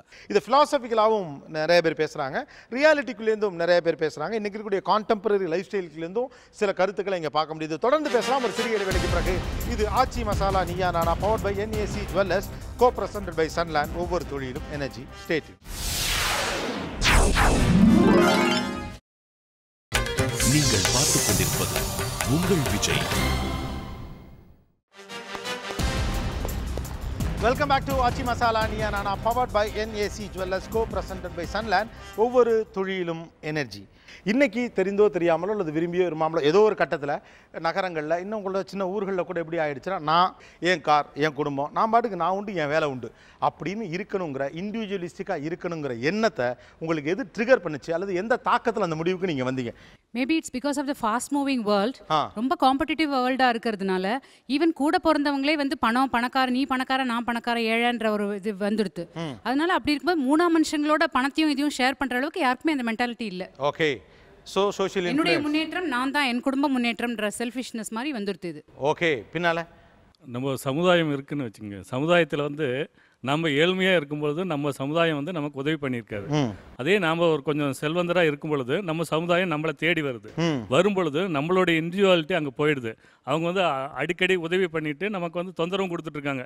இவன் மட்டும் சமுதாயத்தில் முன்னேறிட்டு வரானே, அதனால் வந்து நமக்கு அந்த சொந்தங்கள் வந்து நமக்கு வந்து ஒரு பாரமாக தெரியும் பொழுது நாம் என்ன பண்ணுறோம், அந்த இடத்தையே விட்டுட்டு நம்ம நகரத்துக்கு வந்துடுறோம். வந்துட்டு நகரத்துலேயும் பார்த்தீங்களா அப்பார்ட்மெண்ட்டுக்கு குடி வந்துடுறோம். நம்ம வீட்டுக்குள்ளே வந்தோமா, கதவை சாத்தனமா, இருந்தோமா, திருப்பி காலையில் ஆஃபீஸ் போகும்போது வெளியே வருவோம். இதில் எவ்வளோ சந்தோஷம் இருக்குது. சொந்தக்காரங்க பிக்கல் படங்கள் கிடையாது, காசு இருக்குது, இவன்ட்ட கேட்டால் இது எனக்கு சந்தோஷமாக தான் தெரியுது. அதான் இதுதான் எனக்கு சந்தோஷமாக தெரியுது. ஹாப்பி. சென்டிமெண்ட்டில் விட்டு விலகின அப்புறமேட்டுக்கு அவங்களோட லைஃப்பில் வந்து சீக்கிரம் முன்னேறின பேர் நிறைய பேர் பார்த்துருக்கேன் நான். ஸோ அவங்கள பார்த்து நம்மளும் சென்டிமெண்ட், அது ஓவரால் சென்டிமெண்ட் தேவையில்லை. ஓவரால் சென்டிமெண்ட் இல்லாமல் இருந்துச்சுன்னா நம்ம லைஃப்பில் முன்னேறலான்னு சொல்லிட்டு ஒரு அச்சீவ்மெண்ட் இப்போ 5 years முன்னாடி இருந்து வந்துச்சு. ஓகே, இதுக்கப்புறம் தான் நம்ம இவர்கிட்ட கொடுங்க, சார்ட்ட கொடுங்க. கார்பரேட்னா சிம்பிளாங்க, லெஸ் சென்டிமெண்ட் மோர் ரேஷனல், அதான் கார்பரேட்னு சொல்கிறாங்க. இல்லை, பிகாஸ் ஆஃப் ரேஷனாலிட்டி தான் நீங்கள் வந்து இந்த மாதிரி இண்டிவிஜுவலிஸ்டிக்காக சென்டிமெண்ட்ஸ் பிஸ்னஸில் normally this is the logic. ஏன்னா பிஸ்னஸில் சென்டிமெண்ட் பார்த்தா தே கேன் சர்வைவ். வாழ்க்கையோட நெருக்கடி தான் சார். நெருக்கடி நம்ம கஷ்டம் வரும்பொழுது நம்ம யாரெல்லாம் நமக்கு ஹெல்ப் பண்ணுவாங்கன்னு நினைக்கிறோமோ அவங்க கை விரிக்கும் போது நமக்கு அந்த அந்த பாயிண்டில் வந்து நம்ம ஸ்டார்டிங் தட் இண்டிவிஜுவல். இப்போ நான் 3 சிஸ்டர்ஸ் கூட வளர்ந்தேன். ஸோ அது ஒரு நல்ல கட்டமைப்பு, நல்ல குடும்பமாக தான் வளர்ந்தேன். ஆனால் 3 சிஸ்டர்ஸ் அவங்களுக்கு மேரேஜ் ஆச்சு, வர இன்லாஸ், அவங்களோட ஃப்ரீக்குவென்சி இதெல்லாம் மிஸ்மேட்ச் வரச்சு. நம்ம வந்து வெளிவட்டாரத்துக்கு போக ஆரம்பிச்சு படிக்கிறதுக்கோ வேலை செய்கிறதுக்கோ போச்சு, நிறையா கற்றுக்க ஆரம்பிக்கிறோம், நிறையா பார்க்குறச்சு இது பிடிச்ச விஷயமா இருக்குது. ஆர் இப்போ ஹியூமன் பீயிங் வந்து இந்த எவல்யூஷன், இது அடுத்த கட்டம், இது ஒரு முன்னேற்றம் அப்படின்னு எனக்கு தோணுது. இன்றைக்கி இருக்கக்கூடிய தமிழ் சொசைட்டி இண்டிவிஜுவலிஸ்டிக்காக மாறுவதற்கு என்னென்ன காரணங்கள் இருக்குதுன்னு நினைக்கிறீங்க? அல்லது கொஞ்சம் அந்த பார்வை அதை நோக்கி போகணும்னு நினைக்கிறதுக்கே கூட what are the reasons? Exposure to the other ideas, exposure to other ways of life. இன்னொன்று வந்து எக்ஸ்பெக்டேஷன்ஸ். நம்மளுடைய ஃபேமிலி சிஸ்டம் வந்து it's binded on what I will do this for you, you have to do this for me. நான் இதை செய்தால் நீ எனக்கு இதை செய்யணும்னு. ஆனால் இது சாத்தியப்படுறது இல்லை.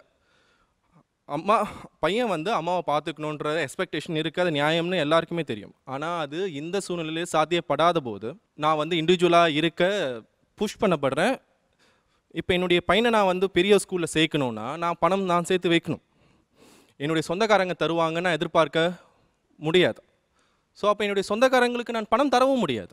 அப்போ என்ன ஆக வேண்டியது இருக்குன்னா, you have to be individual because you have to survive. எனக்கு எப்போவுமே வந்து உறவுகளை பற்றி யோசிக்கும்போது என்னுடைய மாமா வந்து என்னுடைய அம்மாவை பார்க்க வரக்கூடிய காட்சி ஞாபகம் வரும். என்னுடைய மாமா வந்து அவருடைய ஒரு கேரளாவிலேருந்து ஒரு பகுதியிலேருந்து பஸ் பிடிச்ச ஒரு இடமா வந்து நடந்து ஊருக்கு வந்து எங்கள் அம்மா மட்டும் பார்க்கணுங்கிறது ஒரே ஒரு காரணத்துக்காக வந்து பார்த்துட்டு போவாங்க. அவருக்கு பெரிய வசதி எதுவும் இல்லை, தொடர்ச்சியாக ரொம்ப வயதான காலத்து கூட நடந்து வந்து பார்த்துட்டு போவார். இப்போ என்னால் வந்து நான் என்னுடைய உறவினர்களை, என்னுடைய அக்காவையும் நான் போய் பார்க்குறதில்ல. வசதிகள்லாம் இருக்குது, ஏன் போய் பார்க்குறது இல்லைன்னா ஒவ்வொரு நிமிஷத்தையும் ஒவ்வொரு மண்ணையத்தையும் நான் ரொம்ப முக்கியமாக நினைக்கிறேன். இன்றைக்கி அவங்க அப்படி கிடையாது. அவங்க வந்து வாழ்க்கையை ஒரு பெரிய நீரோட்டம் மாதிரி பார்த்தாங்க. நம்ம அதை வாழ்கிறோம், பல விஷயங்களை செய்கிறோம் அப்படின்னு பார்த்தாங்க. அப்படி கிடையாது. நான் எனக்கு என்னுடைய ஒவ்வொரு நிமிஷத்தையும் ஒவ்வொரு மண்ணையத்தையும் வந்து இதனால் என்ன எனக்கு வந்து இதை எப்படி நான் வந்து ஒரு பயன்படத்தக்க விஷயமா அதை எப்படி மாற்றுறது, இதை பயனுள்ளதாக மாற்றிக்க முடியுமா, எப்படி ஒவ்வொரு நிமிஷத்தையும் மாற்றுறதுங்கிற எண்ணம் எனக்கு இல்லாட்டி ரொம்ப ஆழமாக எனக்கு வந்துருச்சு. ஆனால் அது என்னன்னா அது பெரிய பொய். அது அப்படிலாம் நம்ம எதுவுமே கிரியேட் பண்ண முடியாது.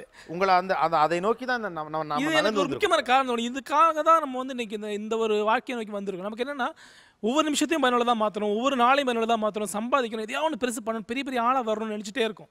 ஆனால் அப்படி பெரிய அளவில் நம்ம மாறி வளர்ந்து ஏதாவது சம்பாதிக்கிறோமா, பெரிய அளவில் நம்ம ஏதாவது சாதிக்கிறோமான்னு எனக்கு ரொம்ப டவுட்டாகவே இருக்குது. அது பிரச்சனை மெட்டீரியலிஸ்டிக்காக மாறுறதில்ல. அப்படி நம்ம இருக்கணும், நம்ம நம்ப ஆரம்பிக்கிறோம். இன்றைக்கி அப்படி வாழ்ந்தால் தான் வந்து திருப்தியான வாழ்க்கை. சும்மா போய் நீங்கள் ஒரு முழு 4 நாள் நீங்கள் ஊருக்கு போய் இருக்கீங்க அப்படின்னா நீங்கள் ரொம்ப ரெஸ்ட்லெஸ்ஸாக ஃபீல் பண்ணுறீங்க. ஒன்றுமே பண்ணுறதுக்கு இல்லை, அப்படியே இருக்கேன் அப்படின்னு. அப்போ வந்து சும்மா ஒரு ஆள் இருக்குதுங்கிறதே வந்து தப்பான விஷயம் அப்படிங்கிற எண்ணம் எனக்கு ரொம்ப வலு நமக்குள்ள வந்துருச்சு. அதான் நம்மளை நகரத்தை நோக்கி, இந்த வாழ்க்கையை நோக்கி நகர்த்ததோன்னு எனக்கு ஒரு சந்தேகம் இருக்குது. Okay, very nice, very. Chellamuthu Kuppusamy, ஏன் தமிழ் சமூகம் கொஞ்சம் இண்டிவிஜுவலிஸ்டிக் அப்படிங்கிற ஐடியாவை நோக்கியோ அல்லது இப்படி மாறவும் முயற்சி பண்ணுது?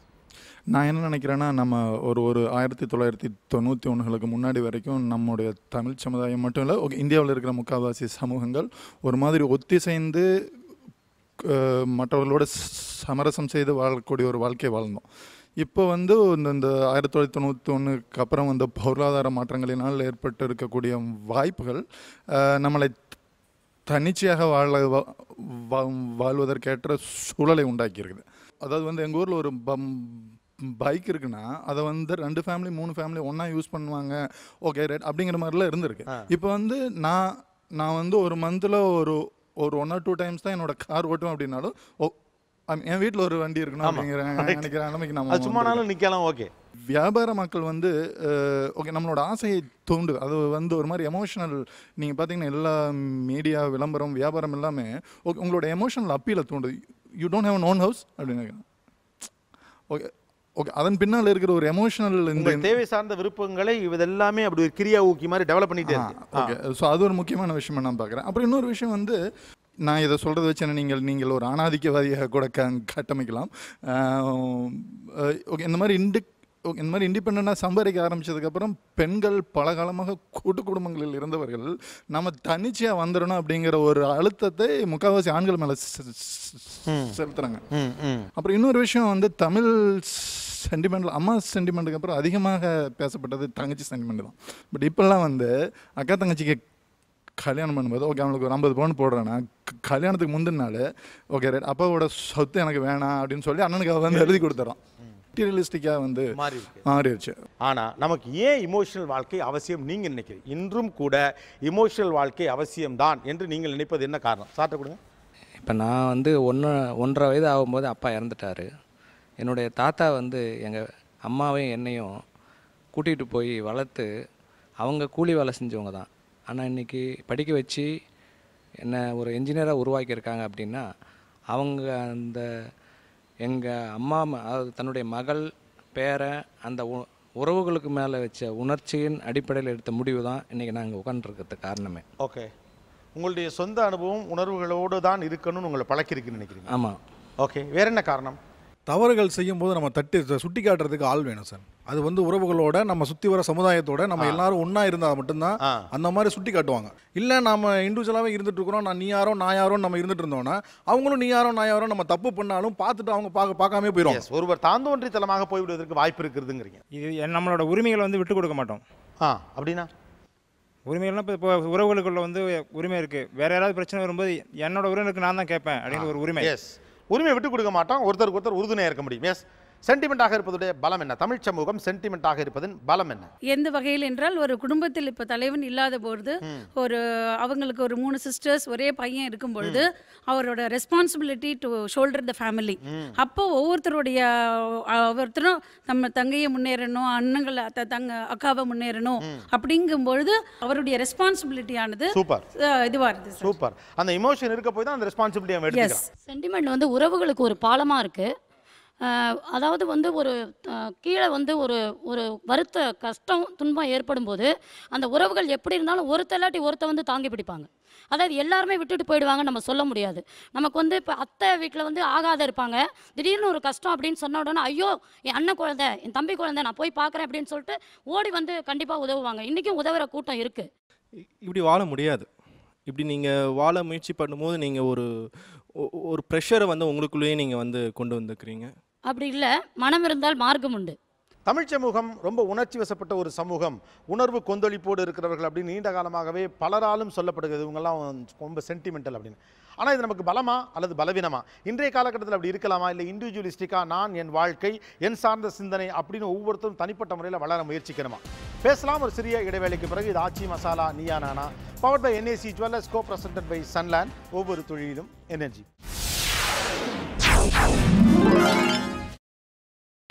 நீங்கள் பார்த்துக் கொண்டிருப்பது உங்கள் Vijay. Welcome back to Aachi masala Neeya Naana, powered by NAC jewellers, co presented by Sunland. ஒவ்வொரு தொழிலும் எனர்ஜி. உணர்வுபூர்வமாக தமிழ் சமூகம் இருப்பது சரி, அது நல்லதுன்னு ஒரு பக்கமும், அப்படி உணர்வுபூர்வமாக இருப்பது நல்லதல்ல, இண்டிவிஜுவலிஸ்டிக்காக இருக்கிறது தான் இன்றைய கான்டெம்பரரி வேர்ல்டுக்கு கரெக்டாக இருக்க முடியும் அப்படின்னு இந்த பக்கமும் சொல்கிறாங்க. இன்னும் பல டைமென்ஷனில் இது பற்றி விவாதிக்கலாம். நான் இண்டிவிஜுவலாக இருந்தால் எனக்கு யாருமே உதவி செய்ய மாட்டாங்கன்றதோ, நான் வேறு யாருக்கும் உதவ மாட்டேன்றதோ கிடையாது. முதல்ல உதவி அப்படின்ற ஒரு விஷயமே கிடையாது. இது இஸ் ஜஸ்ட் ஷேரிங் இட். இது sorry, it's nature of living. நான் என் அம்மாவை பார்த்துக்கிறத வந்து நீங்கள் ஒரு பெரிய கடமையாக்கும் போது, அதை ஒரு சுமையாக்கும் போது, என் அம்மாவை பார்த்துக்க நான் தவிர்ப்பேன். அம்மாவை பார்த்துக்கிறதோ, என்னுடைய அம்மா வந்து குழந்தைய பார்க்குறதுக்கோ இட்ஸ் நேச்சர் ஆஃப் லிவிங். நீங்கள் அதை நேச்சுரலான ஒரு விஷயத்தை விட்டுட்டு அதுக்கு வந்து நீங்கள் வந்து தியாகம்னு சொல்கிறீங்க, சாக்ரிஃபைஸ் சொல்கிறீங்க. அவர் சொன்ன மாதிரி நீ என்னை உன்னுடைய பெற்றோர்களுக்கு கொடுத்தாயின்னு சொல்கிறீங்க. உன்னை வந்து கஷ்டப்பட்டு படிக்க வச்ச பெற்றோர்களுக்கு வந்து தெரியாதா உனக்கு யாரை வந்து கல்யாணம் பண்ணி வைக்கணும்னு சொல்கிறீங்க. நீங்கள் மீண்டும் மீண்டும் அதை ஒரு ட்ராமடைஸ் பண்ணுறீங்க, ஒரு கவிதையாக்குறீங்க, நாடகமாக்குறீங்க. நாடகம், கவிதை இது எதுவுமே வந்து உண்மை கிடையாது. அடிப்படையில் அவங்க எதை கோர்றாங்கன்னா, எங்ககிட்ட இருந்து யாரும் எதையும் கேட்டு எங்களை தொந்தரவு பண்ணாதீங்க, எங்களை விட்டுருங்கப்பா, நாங்கள் வாட்டுக்கு சௌக்கியமாக இருக்கோம், எங்களுக்கு சௌரியப்பட்டால் நாங்கள் செய்கிறோம், இல்லைன்னா செய்யலை அப்படின்னா அது ஒன்றும் பிழை இல்லைன்னு வச்சுங்க. எல்லாரும் அப்படி தான் இருப்பான். நான் எனக்கு சிரமப்பட்ட போது எங்களுக்கு மற்றவங்கெல்லாம் கொடுத்தாங்களா, நாங்கள் மட்டும் ஏன் கொடுக்கணும் அப்படிங்கிற கேள்வியெல்லாம் வரும். அவங்க கொடுக்கலை, ஆகையினால நாங்களும் கொடுக்கலை அப்படிங்கிற ரெசிப்ராசிட்டிக்குள்ளே தான் திரும்பவும் வந்து அது நிற்கிது. ஆனால் இதில் பார்க்க வேண்டியது என்னென்னா, அவன் நோட்டாக எவ்வளவு என் கையில் கொடுத்தேன் அப்படிங்கிறது இல்லை. அவனுக்கு அந்த நேரத்தில் நோட்டு இல்லாமல் கூட போயிருக்கலாம். உங்கள் சித்தப்பனுக்கோ, பெரியப்பனுக்கோ, மாமனுக்கோ, தூரத்து சொந்தக்காரனுக்கோ அவனுக்கு அந்த உதவியை செய்வதற்கான மனம் இருந்திருக்கலாம். ஆனால் அவன் கொடுப்பதற்கான சௌகரியத்தில் இல்லாதவனாக இருந்திருக்கலாம். ஆகையினால் அவன் தன்னுடைய இயலாமையை புலப்படுத்தி இருக்கலாம். அவன் செய்ய நினைச்சானா அந்த பரிவு அவனுக்கு இருந்துச்சா இல்லையாங்கிறது தான் முக்கியமானதே தவிர அந்த பணம் அவனிடத்தில் இருந்துச்சா இல்லையா அப்படிங்கிறது இல்லை. ரெண்டாவது, எல்லாவற்றையும் உணர்ச்சிகளிலிருந்து விலக்கிவிட்டு பார்ப்பதன் மூலம் இந்த உலகம் ஒரு கார்ப்பரேட் உலகமாக மாற்றப்படும். எல்லாவற்றிலிருந்தும் பர்சனல் ரிலேஷன்ஷிப்பை எல்லாம் தூக்குறது தான் இப்போ இந்த வணிக உலகத்தினுடைய மைய நோக்கமாக இருக்கிறது. ஒரு பேங்க்குக்கு போனீங்கன்னா முந்தியெல்லாம் டெஸ்க்குக்கு நடுவில் டிரான்சாக்ட் பண்ணுவீங்க. அந்த பக்கம் ஆள் இருப்பான், இந்த பக்கம் நீங்கள் இருப்பீங்க, செக்கை கொடுப்பீங்க, காசு வாங்குவீங்க. அப்புறம் அண்ணே நான் ஒரு செக்கு கொடுத்துருக்கேன், அது நாளைக்கு வரும், அக்கௌண்ட்டில் பணம் இல்லைன்னா பாஸ் பண்ணி விட்ருங்க, நான் பின்னாடியே ஆள் அனுப்பி பணத்தை கொடுத்து விட்றேன்னு சொல்லுவீங்க. உங்கள் முகத்தாட்சியம் பார்த்து அவன் அந்த வேலையை செய்யக்கூடும். இப்போ அதெல்லாம் கிடையாது. எல்லா பர்சனல் ரிலேஷன்ஷிப்பையும் எல்லா நிலைகளில் இருந்தும் தூக்கிட்டான். நீங்கள் பேங்க்கு போனீங்கன்னா, சார் ஒரு விஷயம் சொல்லணும், அந்த ஃபோன் எடுங்க, மேலே ஆள் எடுத்து பேசுவாங்க, நீங்கள் சொல்ல வேண்டியதை சொல்லிங்க. யார் எடுத்து பேசுகிறா எனக்கு தெரியாது, நான் என்ன தேவையில் இருக்கேன் அவனுக்கு தெரியாது, என்னுடைய நெருக்கடி என்ன தெரியாது, தெரிய வேண்டாம்னு அவன் நினைக்கிறான். இதெல்லாம் தெரிஞ்சால் முகத்தாட்சண்யம் வரும். முகத்தாட்சண்யம் வந்தால் இந்த உதவியை உங்களுக்கு செய்ய வேண்டி வரும். இந்த உதவியை செஞ்சால் வியாபாரம் நட்டப்படும். வியாபாரத்தில் தர்மம் கிடையாது, தர்மத்தில் வியாபாரம் கிடையாதுன்னு பெரிய அறிஞர்கள் மாதிரியான ஒரு ஸ்டேட்மெண்ட் ஒன்று வைக்கப்படும். எல்லாத்துக்குள்ளேயும் தர்மம் பார்க்கணும். தர்மம் இல்லாமல் எதுவும் நடக்கக்கூடாது. பொட்டி கடையில் இன்னைக்கு எனக்கு முட்டை வாங்குறதுக்கு காசு இல்லைன்னு சொன்னால் நான் நாளைக்கு தரேன் கணக்கில் வச்சிங்கன்னா கொடுப்பேன். இதுவரைக்கும் பர்சனலாக இருந்த ஒரு வணிக உலகம் இம்பர்சனல் வணிக உலகமாக, கார்ப்பரேட் உலகமாக மாறிக்கொண்டிருக்கிறது. இந்த கார்ப்பரேட் உலகம் வந்துருச்சுன்னா எல்லார் மண்டையிலையும் ஒவ்வொரு ஆணி அடிப்பான். நான் சொல்கிறத நீ கேளு, உட்காரு, காசை கொடுத்துட்டு கையில் காசு வாயில் தோசை இல்லைன்னா போய்கிட்டே இரு, சாகு, எனக்கு ஒரு அக்கறையும் இல்லைன்னு சொல்லுவேன். அதை நோக்கி போகிறதுக்கு இடைஞ்சலாக இருக்கிறது இந்த பரிவுணர்ச்சி தான். இந்த பரிவுணர்ச்சி எப்பாடுபட்டும் காப்பாற்றப்பட வேண்டும். சிஸ்டம் வர்சஸ் ரேண்டம்னஸ் லைஃப்பில் அப்படி தான் நான் பார்க்குறேன். இப்போ வந்து எல்லாத்தையும் நம்ம சிஸ்டத்தை நோக்கி கொண்டு போயிட்டுருக்கிறோம் அப்படிங்கிறது அவருடைய. நீ போய் பணத்தை கொடு, பணம் வரும். ஆனால் போகிறது வந்து பணம் வாங்குறதுக்கு தான், அன்பை வாங்குறதுக்கு போகிறதில்ல. ஏடிஎம்க்கு நான் போகிறேன், பணம் வாங்குகிறேன். இதுக்கு முன்னாடி என்ன பண்ணுவான், இதுக்கு முன்னாடி இருக்கிற இதில் டெல்லர்கிட்ட போய் உட்காந்துருந்தீங்கன்னு வச்சுங்க, அவர் டீ குடிக்க போயிட்டாருன்னா 1/2 மணி நேரம் கழிச்சு வருவார், 10 நிமிஷம் கழிச்சு வருவார், இப்படிலாம் போயிட்டு இருந்துச்சு. இப்போது வி ஆர் சிஸ்டமைஸ்ட். கொண்டே கொடுக்குறோம், பணம் வாங்குறோம். உனக்கு என்ன தேவையோ அதை வந்து பூர்த்தி செய்யக்கூடிய ஒரு விஷயம். அதாவது தெளிவாக இண்டிவிஜுவல் அப்படிங்கிற ஒரு கான்செப்டே வந்து நம்ம என்ன நினைக்கிறோன்னா, தெளிவாக சிந்திக்க வேண்டும் அப்படிங்கிற ஒரு கான்செப்ட். ஒரு சுதந்திரத்தன்மையோடு சிந்திக்க வேண்டும். சுதந்திரத்தன்மையோடு நீங்கள் சிந்திக்கிறப்போ நீங்கள் தவறு செய்யக்கூடிய வாய்ப்பு மிக மிக குறைவாகத்தான் போகும்.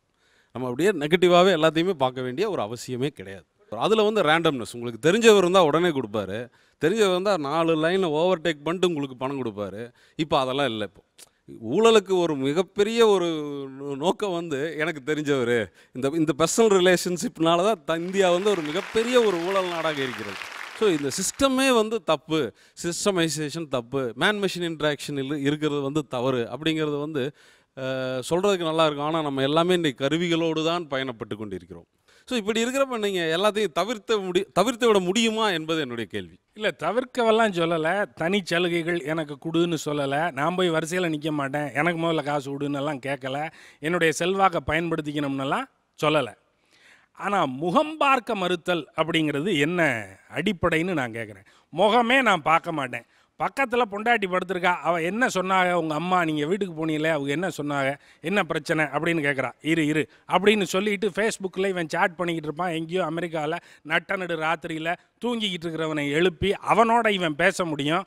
முகம் பார்க்க முடியாமல் பக்கத்தில் இருந்து முகம் பார்த்து பேசுவதற்காக காத்து கொண்டிருக்கிற ஒரு நபரோடு இவனால் பேச முடியாதென்றால் இவன் எதை நோக்கி போகிறான்? இவனுக்கு இதில் என்ன சௌகரியம்? இது நச்சும்பா, அதுக்கப்புறம் வேறு ஏதாவது கேட்பா, உடனே அம்மாவை பற்றி ஏதாவது ஒரு கிரிட்டிசிசம் சொல்லுவா. இது எதுக்கு இந்த இளவெல்லாம்? அங்கே இருக்கிறவனை கூப்பிட்டு பேசினா, எப்படா இருக்க, என்ன சாப்பிட்ட, என்ன அது இது அப்படி இப்படின்னு பேசிட்டு வேலையை முடிச்சிடலாம். ஒரு தொந்தரவும் இல்லை. அவனால் உணர்ச்சி பூர்வமாக நம் மீது எந்த ஆதிக்கத்தையும் செலுத்த முடியாது. ஆனால் இவ செலுத்துவா. செலுத்துனா என்ன? நீங்கள் செலுத்துவியா, பதிலுக்கு அவள் செலுத்துவா. இப்படி செலுத்தி தான் இது பெருகி வளரும். ஏன் இது நடக்குது? என் ஃபேஸ்புக்கில் நான் பேசும்போது அவனுக்கும் எனக்கும் பெரிய ஒரு என்ன சொல்கிறது, ஒரு எக்ஸ்பெக்டேஷன்ஸ் கிடையாது. அதில் ஒரு பாண்டேஜ் கிடையாது. ஏன்னா அவனுக்கும் எனக்கும் உள்ள ஒரு இமேஜ் கிடையாது. அவனை பற்றி எந்த பிம்பமும் எனக்குள்ளே இல்லை, என்னை பற்றி எந்த பிம்பமும் அவனுக்குள்ளே இல்லை. ஆனால் நீங்கள் சென்டிமெண்ட் சொல்கிறது எல்லாமே என்னென்னா, நீங்கள் ஒரு இமேஜஸை உருவாக்கி வச்சுருக்கீங்க. அம்மா அப்படின்ற ஒரு இமேஜ் உருவாக்கி வச்சுருக்கீங்க. இண்டிவிஜுவல் எப்படி இருந்தாலும் அந்த அம்மான்ற இமேஜுக்கு வந்து உள்ளே வந்து பொருந்திடணும். ஒய்ஃப்னு ஒரு இமேஜ் உருவாக்கி வச்சுருக்கீங்க. ஒய்ஃப், அந்த பெண் எப்படி இருந்தாலும் அந்த ஒய்ஃப்ன்ற இமேஜ்க்குள்ளே பொருந்திடணும். இண்டிவிஜுவலிசம் வந்து முகம் பார்க்கும், சென்டிமெண்ட் வந்து முகத்தை பார்க்காது. அது ஒரு பிம்பத்தை வந்து உருவாக்கி வைக்கும். சரி, அந்த பிம்பம் தான் வந்து இங்கே வேலை செஞ்சிட்ருக்கே தவிர, இந்த பிம்பம் எல்லாருக்குமே ஒரு கம்ஃபர்டபுள் இருக்கிறதுனால நம்ம எல்லாத்தையும் வந்து அழகான வார்த்தைகள்னால, அழகான கவிதைகள்னால அந்த பிம்பத்தை வந்து நம்ம திருப்பி நிரூபிக்க முயற்சி பண்ணுறோம். ஆனால் அது வந்து எப்படின்னா இந்த பிம்பம் என்னைக்கான ஒரு நாள் உடைஞ்சு தான் போகும். இண்டிவிஜுவலிஸ்டிக்காக இருக்கிறவன் தன்னை மட்டுமே நேசிக்கிற சுயமோகியாக தான் அல்டிமேட்டாக அதை ரெடியூஸ் பண்ணால் வந்து நிற்பான். நீ ஏன் பிம்பம் உருவாக்குறேன்னா, பிம்பம் உருவாக்காமலேயே அந்த அன்பையும் மற்றவற்றையும் உள்வாங்கிக் கொள்ளுகிற அறிவு இல்லை என்றால் பிம்பங்கள் உருவாக்கப்பட்டு செருப்பால் அடித்து உங்கள் தலைமையில் அது ஏற்றப்படும். நான் எதையுமே கண்டுக்க மாட்டேன், நான் பாட்டுக்கு ஏன் சௌரியத்துக்கு மாடு மாதிரி தெரிவேன் அப்படின்னா அது பிம்பமாக்கப்பட்டு, அது கற்பிதமாக்கப்பட்டு, அது கருதுகோள் ஆக்கப்பட்டு தலைமையிலேற்றி வைக்கப்படும். அது எதற்காக அப்படியெல்லாம் ஒரு உருவகமாக செய்யப்படுகிறது என்றால், நீங்கள் அதை விட்டு விலகுகிற போதெல்லாம் அது உங்களுக்கு சுட்டி காட்டப்படும். நீங்கள் நேசிக்கலைன்னா சமூகத்தினுடைய குரல் உங்கள் மேலே ஒலிக்கும். ஏண்டா அம்மாவை பார்த்துக்காம இது என்னடா பொழப்பு அப்படின்னு அவன் கேட்பான். அப்படித்தான் ஏன் இருப்பேன் அப்படின்னு சொல்லிட்டு போங்க. நீ யார் அதை சொல்கிறதுக்குன்னு கேட்காதீங்க. அவன் சொல்லுவான். அவன் பரிவின் காரணமாக தான் சொல்கிறான். அவங்க அம்மாவின் மேலே இருக்கிற பரிவின் காரணமாகவும் சொல்கிறான், உங்கள் மேலே இருக்கிற பரிவின் காரணமாகவும் சொல்கிறான்.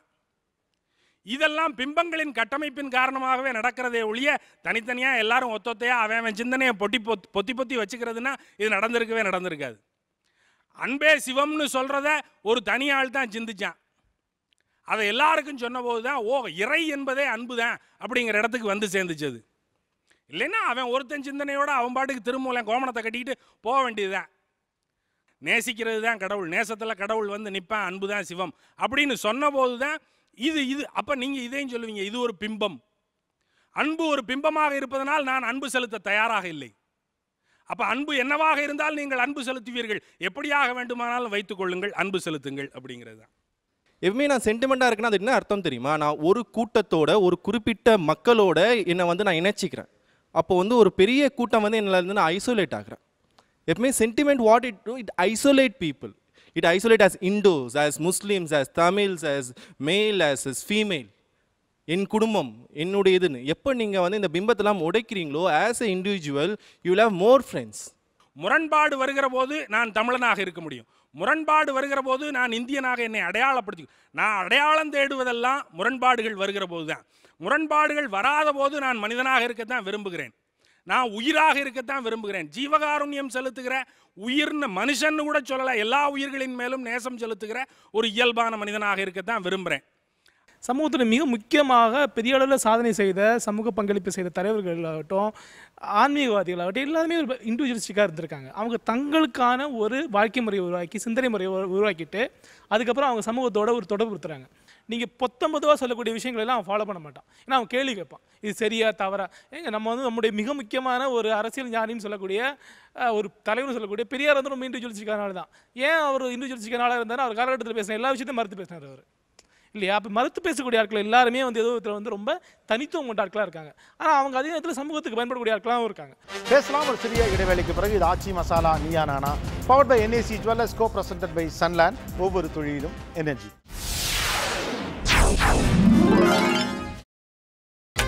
நீங்கள் பார்த்துக் கொண்டிருப்பது உங்கள் Vijay. Welcome back to Aachi masala Neeya Naana, powered by NAC jewellers, co presented by Sunland. ஒவ்வொரு தொழிலும் எனர்ஜி. இண்டிவிஜுவலிசம் வந்து கார்ப்பரேட் தன்மையோட தொடர்பு படுத்தப்படுது. இது வந்து கொஞ்சம் கொஞ்சம் உண்மை இருக்குது, இதை சுத்தமாக மறுக்க முடியாதுங்கிறதுல. ஆனால் வந்து எமோஷ்னாலிட்டியும் இன்றைக்கி கார்ப்பரேட்டினுடைய மிகப்பெரிய சுரண்டல் வந்து எமோஷ்னல் ஏரியாவில் தான் நடக்குது. அதை நம்ம வந்து மறுக்கவே முடியாது. மதர்ஸ் டே, ஃபாதர்ஸ் டே, இது எல்லாமே வந்து நம்மளுடைய எமோஷ்னாலிட்டியை, சென்டிமெண்ட்டை, பைண்டிங்கை அதை வந்து மிக கச்சிதமாக உருவி அதை சுரண்டி அதை வந்து நமக்கு தாஜாப்படுத்தி அதை செய்யக்கூடிய வேலையை தான் மேற்கத்திய ஊடகம் செய்யுது. இதோடைய கடைசி கேள்வி கூட இதை வச்சுக்கலாம். இன்ஃபேக்ட் இந்த ஷோவுடைய கோர் கொஸ்டினே கூட இதுதான். அதாவது வெளியிலிருந்து தமிழ் சமூகத்தை பார்க்கிறவர்கள், அது ஊடகங்களாக இருக்கலாம், வேறு மாநிலங்களாக இருக்கலாம், இந்தியாவுடைய பிற பகுதிகளாக இருக்கலாம், அல்லது உலக நாடுகளாக கூட இருக்கலாம், அல்லது ஆங்கிலம் பேசக்கூடிய க்ரௌட், இப்படி எல்லாருமே நம்ம தமிழர்கள் அப்படிங்கிறப்ப இந்த சமூகத்தை எப்படி பார்க்குறாங்கன்னா, இவங்களாம் ரொம்ப இமோஷனலான ஆட்கள், ரொம்ப சென்டிமெண்ட்டான ஆட்கள், அல்லது ஒரு ஸ்டேஜ் மேலே போய் சென்டிமெண்டல் இடியட்ஸாக இருப்பது தமிழர்களுக்கு பலனை தந்திருக்கிறதா, இல்லை பலனற்ற டிஸ்அட்வான்டேஜை கொடுத்துருக்குன்னு நினைக்கிறீங்களா? மற்ற இந்திய சமூகத்தை விட தமிழர்கள் வந்து பொருளாதாரத்தில் மட்டும் இல்லாமல் சமூக நிலையிலையும் மேம்பட்டிருக்கோம். அதற்கு ஒரு அடிப்படை காரணம் நம்முடைய பரிவுணர்வும் போராட்ட குணமும். நம்ம யாராவது தடுமாறிட்டு இருந்தாங்கன்னு வச்சுக்கோங்களேன், வெளிநாட்டிலையும் பார்த்துருக்கோம், திடீர்னு அங்கே அமெரிக்காவுக்கு வருவாங்க, ஏதாவது நோய்வாய்ப்பட்டு போய் ஆஸ்பத்திரியில் சேருவாங்க, யாரும் உதவி பண்ணுறது கூட இருக்க மாட்டாங்க. அந்த சமயத்தில் யார் போய் உதவி பண்ணுறது? அங்கே இருக்க தமிழ்ச்சங்கங்கள். எதையெல்லாம் இந்த தமிழ் சமூகம் சாதிக்க முடிந்திருக்குமோ அதையெல்லாம் சாதிக்க தவறி இருக்கிறோம் அப்படின்னு வேணால் நான் சொல்லுவேன். தீதும் நன்றும் பிறந்தரம் வாரா அப்படின்னு சொல்லுவாங்க. ஸோ எங்கே இண்டிவிஜுவலிசம் அப்படின்றதுடைய உச்சம் இதுதான். தீதும் நன்றும் பிறந்தரம் வாரா. நான் என்னுடைய முடிவுகளை நான் எடுக்க வேண்டும், என்னுடைய முடிவுகளுக்கு நான் ரெஸ்பான்சிபிளாக இருக்கணும், அதோடைய எஃபெக்ட்ஸை நான் பேசணும் அப்படின்றத வந்து சொல்லித்தராமல் போன காரணத்தினால இங்கே நம்ம வெறும் ஒரு நம்மளுடைய பாஸ்டுடைய ஸ்லேவ்ஸ் ஆகிட்டோம். சொன்ன மாதிரி நாஸ்டாலஜிக்கு மட்டுமே பேசக்கூடியவர்களாக மாறிட்டோம். புது க்ரியேட்டிவிட்டியை உருவாக்கக்கூடியவர்களாக, பாரதி சொன்ன மாதிரி இந்த உலகத்துக்கு வந்து ஒரு புதிய வழிகாட்டக்கூடிய ஒரு பெரிய ஒரு சமூகம் வந்து அதை செய்ய தவறி இருக்கிறது அப்படின்னு நான் சொல்லுவேன். உலகத்தினுடைய நம்பர் 1 பணக்காரர் தமிழர்னு வச்சுக்கோங்களேன், அது தமிழ் சமூகத்தின் வளர்ச்சி நம்ம பேச மாட்டோம். ஒட்டுமொத்த தமிழ் சமூகத்தினுடைய சமூக வளர்ச்சியை தான் தமிழ் சமூகத்தின் வளர்ச்சி என்று சொல்லுவோம். அந்த அடிப்படையில் மிக தெளிவாக நேரடியாக சொல்ல போனார், இங்கே இருக்கக்கூடிய கட்சி வேறுபாடு அப்பாற்பட்டு, அது காமராஜர் வந்து தன்னுடைய மக்கள் மீது காட்டிய பரிவு, அல்லது பெரியாரும் அண்ணாவும் அவங்க இயக்கமும் இந்த மக்கள் மீது காட்டிய பரிவு, அல்லது கம்யூனிஸ்டுகள் வந்து தொழிலாளர்களும் விவசாயிகளும் மேலே வரணுன்றதுக்காக காட்டிய பரிவோடு சம்பந்தப்பட்ட ஒரு விஷயம்தான். அப்படி தான் இந்த சமூக வளர்ச்சி வருது. தீதும் நன்றும் பிறதர வாரா என்ற வரி இடம்பெற்ற செய்யுளுடைய முதல் வரி யாதும் ஊரே யாவரும் கேளீர்கள். யாதும் ஊரே யாவரும் கேளீர் என்று சொல்வது என்னென்னா, அந்த உறவை வந்து நீங்கள் வந்து அங்கீகரிக்கக்கூடிய ஒரு விஷயம். ஒரு தனி மனிதன் தன்னுடைய தேர்வின் அடிப்படையில் நான் என்ன படிக்கணும், யாரை கல்யாணம் பண்ணிக்கணும், எப்படி வாழணும், என்னுடைய ட்ரெஸ் என்ன, நான் யாரோட என்ன உறவு வச்சுக்கணும், குடும்பத்துக்குள்ளதாக இருக்கணுமா, குடும்பத்துக்கு வெளியே இருக்கணுமா, தனி குடும்பமாக இருக்கணுமா, கூட்டு குடும்பமாக இருக்கணுமா, தமிழன்ற அடையாளம் எனக்கு வேண்டாம், எனக்கு உலக மனிதன்ற அடையாளம் தான் வேணும் என்று சொல்லுவது அத்தனையும் இண்டிவிஜுவாலிட்டி, அந்த உரிமை நமக்கு அத்தனை பேருக்கும் இருக்கிறது. இதில் குறை சொல்கிறதுக்குலாம் ஒன்றுமே கிடையாது. நீங்களும் நானும் ஒரே மாதிரி வாழணும்னு அவசியம் இல்லை. இன்னொரு பக்கம் ஒட்டுமொத்த சமூகம் நல்லா இருந்தால் தான் எனக்கு பாதுகாப்பு. நான் எல்லாமே சம்பாதிச்சுட்டு இந்த சமூகம் வந்து சரியாக இல்லைன்னு சொன்னால் இந்த சமூகத்தில் வந்து எனக்கு பாதுகாப்பு கிடையாது. ஆக இந்த தமிழ் சமூகம் ஒரு சமூகமாக வளர்கிறதுக்கு இந்த உணர்வும், இந்த உணர்ச்சியும், இந்த பரிவும், இதுக்கெல்லாம் வந்து நமக்கு வரலாற்று ரீதியாக, கலாச்சார ரீதியாக சில உணர்வு, சில சென்டிமெண்ட்ஸ் வந்து இல்லாமல் இது வந்துடாது. ஆஸ் யூஷுவல் இப்போ நம்ம இன்னைக்கு பார்க்கக்கூடிய இந்த டெவலப்மெண்ட் இருக்கு இல்லையா, இது ஒட்டுமொத்த இந்தியாவிலையுமே 91க்கு பிறகு வந்த பொருளாதார வளர்ச்சி தான். இந்த பொருளாதார வளர்ச்சி அந்த பாண்டிங்கை விட்டு கொஞ்சம் கொஞ்சம் விலகி வந்ததுனால அந்த ஒரு வளர்ச்சி தான் இது. இதுக்கு வந்து அதை சம்மந்தப்படுத்த முடியாதுன்னு நினைக்கிறேன். ஒட்டுமொத்தமாக வளர்ந்து இருக்கிறோம், for better than many other states. நிச்சயமாக இன்னொரு விஷயம் வந்து எமோஷனலாக இருக்கிறதால இந்த தமிழ் சமுதாயம் கடந்த ஒரு 3-4 தலைமுறைகளை எவ்வளோ தூரம் வந்து வளர்ந்துருக்கு அப்படிங்கிற பார்க்கும்போது நான் வந்து இன்னும் கூட அதிகமாக வளர்ந்துருக்கலாம் அப்படின்னு நம்புகிறேன். அது முக்கியமான காரணம் வந்து நீங்கள் when you become too emotional, உங்களிடமிருந்து உண்மை வெளிப்படும் என்று யாரும் நம்ப மாட்டார்கள். அப்புறம் நீங்கள் வந்து எப்போ பார்த்தாலும் எமோஷ்னலாகவே பேசும்போது உங்களால் ஆக்கப்பூர்வமான விவாதங்களை முன்னெடுப்பது சாத்தியமாகாது. இது சாதி அடையாளங்களிலிருந்து ஒரு பொதுநிலைப்படுத்தப்பட்ட தமிழ் அடையாளம் அப்படிங்கிற அடிப்படையில் இது கட்டமைக்கப்பட்ட போது தான் இவன் இந்த துண்டு அடையாளங்களையெல்லாம் விட்டுட்டு ஒரு பொது அடையாளத்திற்கு வந்தான். இந்த பொது அடையாளத்திலிருந்து வெளியில் போயிடணும் அப்படின்னு சொன்னால் அதுக்குண்டான சாதகமான சூழல் வருகிற போது இந்த மாதிரியான பேதங்களெல்லாம் பாராட்டப்படாது, தமிழன்கிறவன் மட்டமானவன் அப்படின்னு சொல்கிற நிலைகளெல்லாம் இருக்காது. அப்படிங்கிற போது அந்த அடையாளத்தையும் விட்டுட்டு அவன் மேலே போகிறதுக்கு சங்க காலத்திலேருந்து தயாராக தான் இருந்திருக்கான். இவன் தனக்கு தனி அடையாளம் வேணும்னு கேட்டவனே கிடையாது. ஆனால் அப்படி கேட்குமாறு தள்ளப்பட்டால் இவன் கேட்பான். கேட்டு அதன் மூலம் தன்னை முன்னிறுத்தி கொள்வதற்கு மீண்டும் மீண்டும் முயல்வான். அப்படி முயன்று தான் சமூகத்தில் ஒரு இடத்தை அடைஞ்சிருக்கான். இந்தியா முழுவதும் இருக்கிற சாதி மன வேறுபாடுகளை காட்டிலும் தமிழ்நாட்டில் குறைவாகத்தான் இருக்கிறது. தமிழ்நாட்டில் இன்னும் இருக்கிறது என்பது வேறு. ஆனால் மற்ற இடங்களோடு ஒப்பிட்டால் இங்கே குறைவாக இருக்கிறது என்பதற்கான காரணம் இவன் வேறொரு அடையாளத்தில் கட்டமைக்கப்பட்டுட்டான் அப்படிங்கிறது தான். அது உணர்வு ரீதியாக நாமெல்லாம் தமிழர். இஸ்லாமியன்லேருந்து கிறிஸ்தவன் வரைக்கும் எல்லாரும் உள்ளுக்குள்ளே வந்துட்டான். இதில் சாதிங்கிறது தாண்டி மதம் வரைக்கும் எல்லாரும் உள்ளுக்குள்ளே வந்துட்டான், ஒரு தளத்தில் நிற்கிறான். ஆகையினால சமூக ரீதியாக இந்த உணர்ச்சிப்பாடு நன்மையை வழங்கி இருக்கிறது. அரசியல் ரீதியாக இந்த உணர்ச்சிப்பாடு ஒரு பேர வலிமையை வழங்கி இருக்கிறது. எதை கேட்டாலும் சத்தம் போட்டு அங்கே கேட்க முடியும், இங்கேருந்து கேட்டால் இவங்க வம்படியாக கேட்பாங்க, கொஞ்சம் யோசிக்கணும் அப்படிங்கிற நிலைமையை உண்டாக்குறதுக்கு காரணம் உணர்வு பூர்வமாக இவர்கள் ஒற்றுமைப்படுத்தப்பட்டது தான். தமிழ் அப்படின்ற ஒரு மொழி உலக மொழி. அது வந்து நீங்கள் தமிழர்களுக்கு மட்டுமே உண்டான ஒரு மொழியாக மாற்றிட்டீங்க. ஸோ தமிழ் லிட்ரேச்சரில் உலகளாவிய உலகத்தை தழுவக்கூடிய ரிசர்ச் வந்து எதுவுமே நடக்கலை. திருப்பி நீங்கள் என்ன ரிசர்ச் பண்ணிட்டு இருக்கீங்க, நாங்களாம் யார் தெரியுமா, நாங்களாம் எவ்வளோ பெரிய ஆள் தெரியுமானே நீங்கள் மற்றவங்க சொல்கிறீங்க.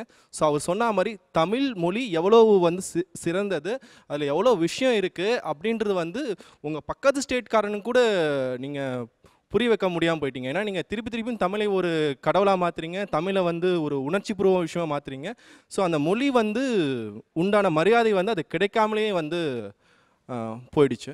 இந்திய அளவில் எடுத்துக்கிட்டா இந்தியாவுடைய வேற எந்த மொழிகளில் பெரிய அளவுக்கான ஒர்க் நடந்திருக்கதான் நினைக்கிறீங்க? பெரிய அளவில் ஒர்க், அந்த ரிசர்ச் அது அல்லது இன்னொரு சமூகத்திடம் கொண்டு போய் சேர்ப்பதற்கான சாத்தியக்கூறுகளோடு கூடிய மாடலாக மாற்றுறது.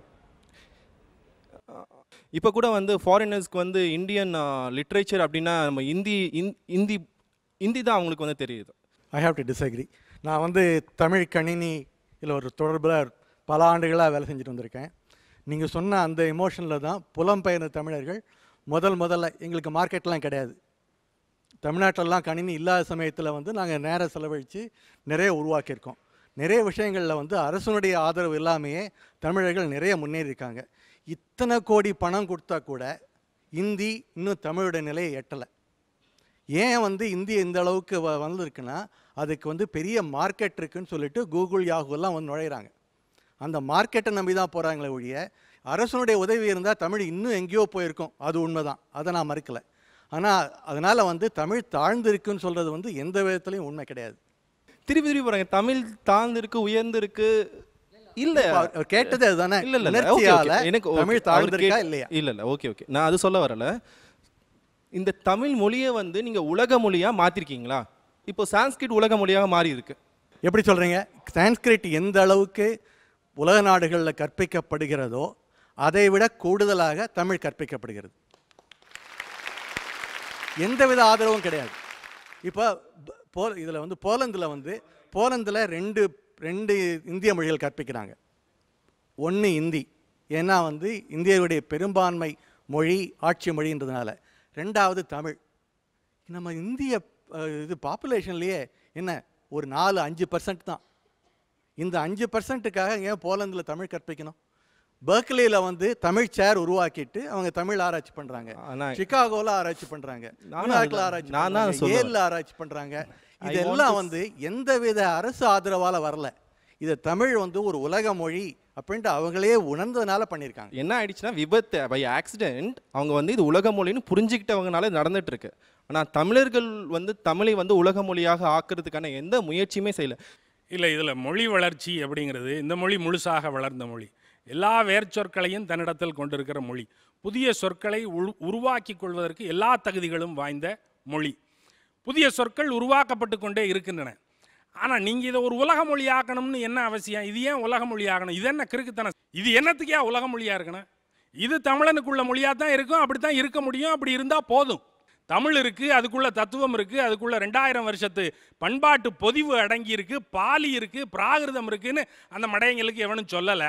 சொல்லாதபடிக்கு அங்கே ஒரு தத்துவ சதி ஒன்று நடக்குது. தமிழின் காலை பிடித்து பின்னெழுத்து கொண்டே இருக்கிறார்கள். நீங்கள் என்ன செஞ்சிட்டீங்க, நீங்கள் என்ன செஞ்சிட்டீங்க, நம்ம ஒன்றுமே செய்யலை அப்படின்னு சொல்லிக்கிட்டு இருந்தால் இந்த உணர்வை கட்டமைக்க முடியலைன்னா, தமிழ் சார்ந்து இந்த எழுச்சியை நம்மால் கட்டமைக்க முடியவில்லை என்றால் எல்லாரும் பேசாம கொண்டாடிட்டு வாயை அதையும் மூடிக்கிட்டு சும்மா இருக்க வேண்டியதான். மிக முக்கியமாக முதல்ல இந்த தமிழ் இனத்துக்குண்டான ஒரு அடையாளம் உருவாக்கப்படும் போது அது வந்து ஒரு பொதுவாக இந்தியா ஒரு ஒரு ஒரு பிக் இந்தியன் கேன்வாஸ்குள்ளே தான் ஒரு சின்ன விஷயமா பொதிச்சு வச்சுருந்தாங்க. ஆனால் அதுக்கப்புறமா கொஞ்சம் கொஞ்சமாக அவங்க வந்து அதை ஆழ்ந்து சிந்திக்க ஆரம்பித்ததுக்கு பிற்பாடு இந்தியாவில் வேறு எந்த மொழிக்கும் இல்லாதபடிக்கு வந்து தமிழுக்கு வந்து ஒரு அரியாசனம் உண்டு உலக ஸ்காலர்ஷிப் அரங்கத்தில். ஒரு சிறிய இடைவேளைக்கு பிறகு சந்திப்போம். சென்டிமெண்ட் ஒர்க் அவுட் ஆகுமா இல்லை இண்டிவிஜுவலிஸ்டிக் தான் ஜெயிக்குமா? பேசலாம் ஒரு சிறிய இடைவேளைக்கு பிறகு. இது ஆச்சி masala Neeya Naana, powered by NAC jewellers, co presented by Sunland, ஒவ்வொரு தொழிலும் எனர்ஜி.